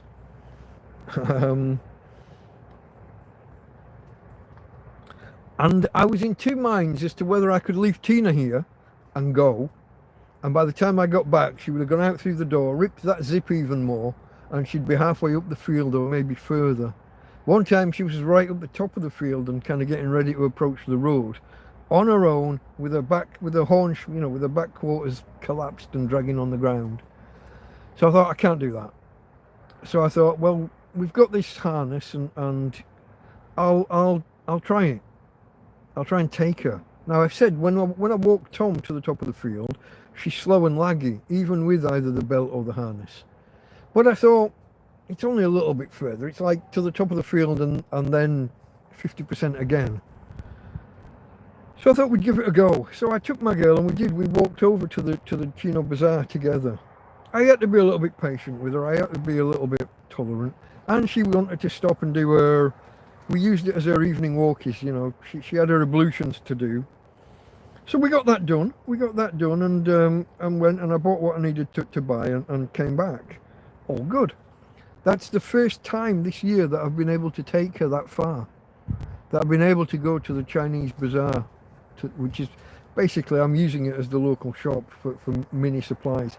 They've got bottles of pop and cans of beer and packets of crisps and stuff, chocolate bars, whatever. There's minimal off that list of stuff I've just mentioned. I buy her poo bags there as well, occasionally. Buy them in bulk so that I'm not having to run backwards and forwards. And they're about a third of the price of the ones in Mercadona, per bag, per roll, sorry, of poo bags. So yeah, but it was just great to be able to get that far, to take her shopping that far. There and back. Just give us a second, folks. I'm going to put another light on the other side. See if I can just balance myself up a little bit. And then we're going to try and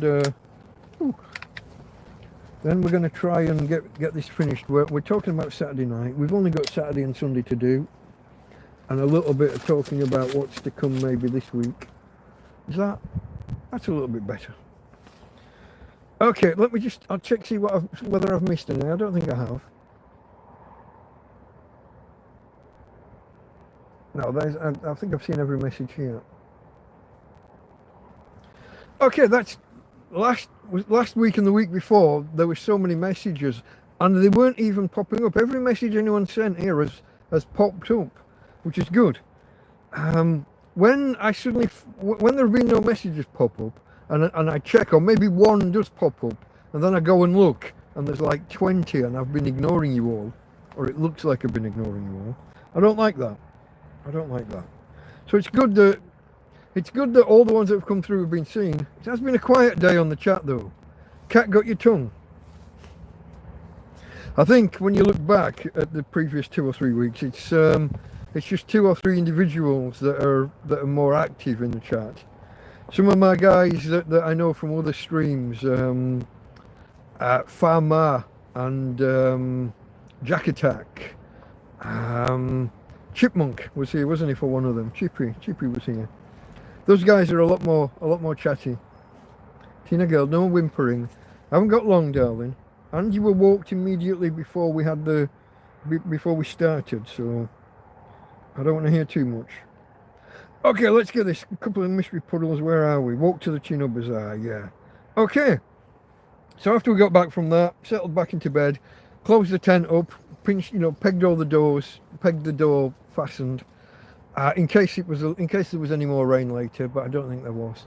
And settled into bed. And my Saturday night, I just mentioned the guys here that are from those other streams.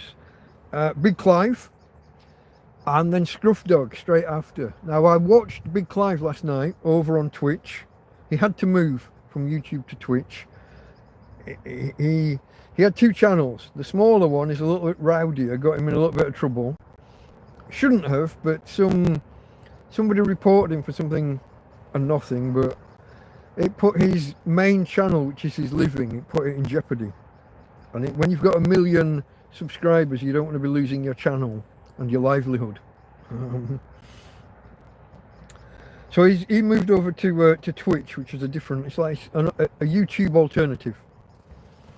But I watched that, and then I turned over to Scruff Dog back over on YouTube, and about half an hour in, I was yawning uncontrollably. I just could not keep my eyes open. So I rolled over and fell asleep. And I woke up, get this is annoying. I woke up 5 minutes after he finished. I'll go back and watch it. If you're watching Scruff Dog, if you get to see this, I will go back and watch it, my friend. With chat replay, if it's available. But to fall asleep and miss the whole thing and wake up kind of almost exactly as it finishes. A little bit annoying. Yes, I can hear Tina chasing flies now. And I think what's happening, folks, is I've turned these two lights on and it's getting that bit darker. And now I think we're getting flies attracted by the lights. So let's get this finished. We haven't got long. So that was the end. That was Saturday night. So into Sunday morning, as I say, I woke up 10 or so minutes after we finished, 2:30 thereabouts, my time here in Spain. And that's me awake all night. All night. Maybe half an hour sleep somewhere around 7 o'clock. As is my way nowadays. Watched videos all night, did whatever, I'm powering through Elementary at the minute. I'm coming towards the end of season 3, I think. And I've only been watching it a week. And I'm watching other things at the same time. And there's 24 episodes per season. Or series, as we would say in England. Or Britain. But I'm powering through them. But anyway, we get to 8 o'clock and, I take the dog just before 8 actually. Because it was still kind of not quite light. Or not, yeah. I take the dog for a walk. And I was fucking cold. I mean, like now, short. I might only been in a t-shirt. I might not have had the hoodie on. But I wasn't cold like in the tent or even stepping out of the tent. But when I got onto this little track, once I got past where these trees aren't shielding me, and I stood on the track and I felt the breeze, it was fucking cold. And I don't say that lightly. I have only been like positively cold 4 times this winter. Maybe. So to find myself being cold at 8 o'clock in the morning or somewhere between 7:30 and 8 anyway. But only the breeze. I mean, it was like the sea breeze. And it was coming that way from off the sea. It's cold. So that was a bit of a shock to the system. So I'm talking about this as if it's days ago or something. We're on Sunday morning. I mean, another word for Sunday is today. I'm having a look at my notes to see what the fuck happened today. Told you, bad memory. But yeah, actually cold. Now the forecast again is dull overcast with a 20% chance of rain. And I'm sitting there with Tina. I got my morning coffee, and this is where I noticed the forecast carrying on for Monday and now Tuesday are going to be. So we'd had the thing at the beginning of the weekend, Friday, Saturday, Sunday were going to be overcast, and I'd been panicking about whether I'd have enough electricity to get by. And as we're coming to the end of it, and I'm thinking, oh, we're through it. I only have to get through Sunday and we'll be fine. No, suddenly now, Monday and Tuesday are going to be dull and overcast and blah, blah, blah. So we got that thing again. Can I keep enough power in the EcoFlow? Can I get it charged enough today to get us through most of Monday, Tuesday if I have to? And it's that constant panic about power. I should have got a bigger EcoFlow. No, it wasn't an option. It was not the position I was in. That was not an option. It's just, do you ever find that? You ever been in a position where your circumstance, there's something that you want, and there's various versions of it. The lower model, the middle model, and the high-end model. And your circumstances at the time only justify or only let you buy the lower-end one. And then for the entire period that you've got that device, you're kind of kicking yourself that you couldn't have bought one of the higher-end ones. Was not an option. I am a tramp. I live in a field. I can't go around being picky and choosy about what version of stuff I'm buying. I can only buy what I can buy. So anyway, I noticed this forecast for dull Monday, Tuesday, and that gives me a bit of a worry, a bit of a shock. But it got a little bit brighter. I said it started off dull and overcast, but I'd put the panel out anyway, and it starts to get a little bit brighter and a little bit brighter. Suddenly, like out of nowhere, it's got proper bright, and my 100-watt panel is bringing in 106 watts. The EcoFlow's starting the fans up because putting that power through to store into the internal batteries generates heat. It's not the most efficient system ever. So the fans have started up. It's making a noise. The power's going in there. By midday, we're up to 90%. And we did start low this morning. For some reason, we were below 70. I'd used a lot of power overnight. So most days I'll wake up somewhere hovering like above 80, somewhere between 80 and 85. Sometimes it's a little bit below 80. To wake up, I think I was the wrong side of 70. 68, 69, so I don't know. I'd been awake all night. I'd had the phone on all night, playing videos, doing the internet thing. That's where it's gone. So yeah, but by 1 o'clock in the afternoon, it's just a lovely sunny day. 12 o'clock onwards though, I have to start preparing my notes for TrampCast. I have to write this stuff out. It's all just notes in a text file to begin with, and it needs transcribing onto paper. So I'm sat in my bed, well, laid down in my bedroom, or propped up on the mattress in my bedroom. I've had to pin the door open. So we've got a tarp over the top, and then there's the internal. Well, that's the one part of the tent that's still got some of the original roof. The fabric's there. It doesn't get all the way across. It's all ripped to hell. But you basically got 3 layers. You've got the tarp, you've got the original roof, such as it is, still lying in place, and then you've got the internal bedroom. So it's quite dark in there. So I'm having to pin the door open, and I've had to peg the tent, the main door of the tent open to let some light in. It's still pegged open now, and it's getting quite cool and breezy. But I want to do that so that I could see well enough to write my notes. So even though it's a lovely day, I'm sat in my bedroom writing this lot. But we got through it all right. I was a little bit late getting it all completed today, which is why I think I was 2 or 3 minutes late starting the show. But it didn't matter because none of you buggers were here anyway. For the first couple of minutes, there was no one here. So I had to start the show talking to myself. Which isn't unusual. I mean, I spend most of my life talking to either myself or to the dog. But yeah, lovely sunny day, sat inside doing these notes. But here's the kicker.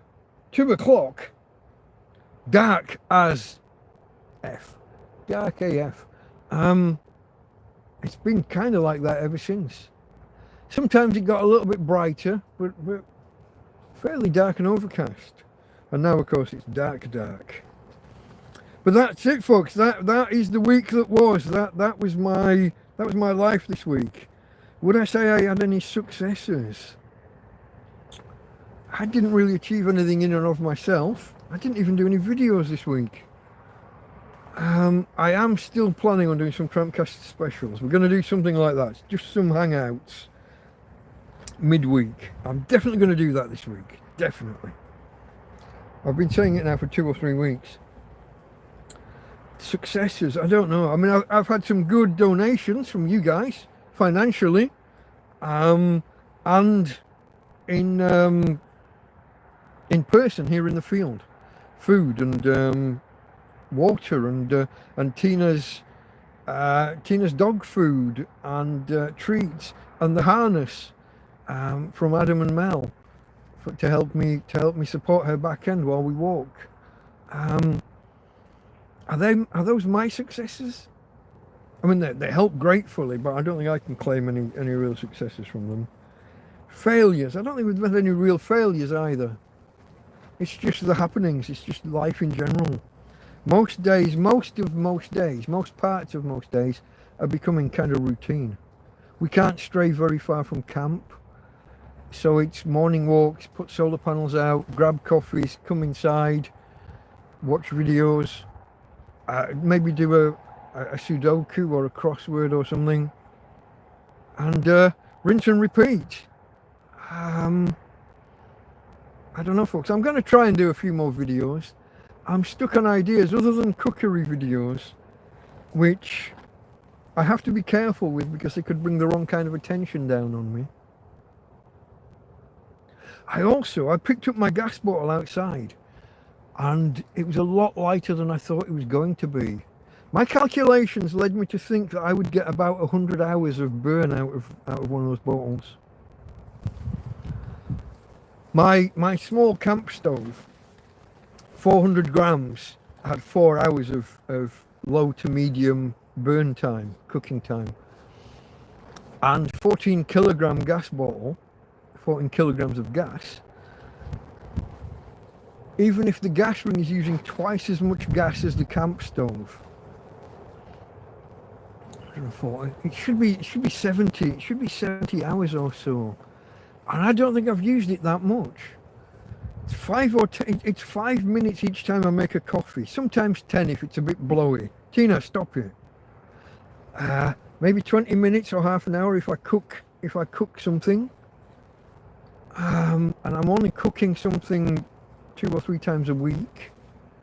If I do like a full-on stew or a big pot of something, a chili or a bolognese or something, there might be an hour, sometimes 2 hours in separate batches. But I don't feel like I've done more than 15, 20 hours of cooking or of gas usage since Christmas when I put that bottle out there. Coming up on 2 months. I'm not sure. So it was a surprise that the gas bottle felt like it was below half full. Maybe I haven't got the pipes on tight enough. Maybe when I'm not using it, I should flick that switch and lock off the, it's not a regulator, but whatever the connector's called. Maybe I should be doing that more. I might start doing that in case I've got a leak in the pipe, or maybe the pipe's not on. The pipe connects to the stove, and obviously then to the regulator and or whatever the connector's called, and the bottle. But there is an on-off switch on the top, so maybe I'll do that. I don't know, folks. But upcoming for this week, there's nothing out of the ordinary. I've just said that we've got Monday and Tuesday that might be overcast, but we're fairly fully topped up right now on the EcoFlow. We're on about 95% as I sit here, so that's good. My lights are charged, my batteries are charged, everything's a-okay. And it probably won't be as dark and overcast as the weather forecast indicates. It hasn't been the rest of the time. So I don't know. What else is upcoming? Nothing really. The challenges are, as I've said before, as I said for the themes for this week. Mice. I'm hoping that we don't get the bigger ones inside the tent. I don't want that. The mice are annoying, but you can kind of ignore them. even if they get access to something, they're not going to eat that much of it unless they come in en masse. They're only little buggers, aren't they? So mice, managing the power, as I've said, the sun and the power, and whether we get any rain or not, that's it. I have food at the minute. Balancing it and using up the fresh stuff before it starts to turn can be a problem when I've got as much fresh food as I've got. But yeah, it's just that, folks. So with that, are you still there, Tina? Where are you, darling? Oh, you're there. Yeah, you are there. With that, folks, I think I'll let you go. Let's do the traditional ending if we can. Well, I'll do a final check that I haven't missed any... No, I haven't missed any chats that I can see. Let me switch to this and then... and then to that. There's my lady. Hey, girl. No, don't run away. Tina, here we go. Here's Tina. Look this way, darling. Say hello to the peoples and I'll give you nice treats after. Treats for Tina. Yeah, that always gets her attention. Okay, folks. From Tina. And from me, Delta Mike, out. Awkward moment.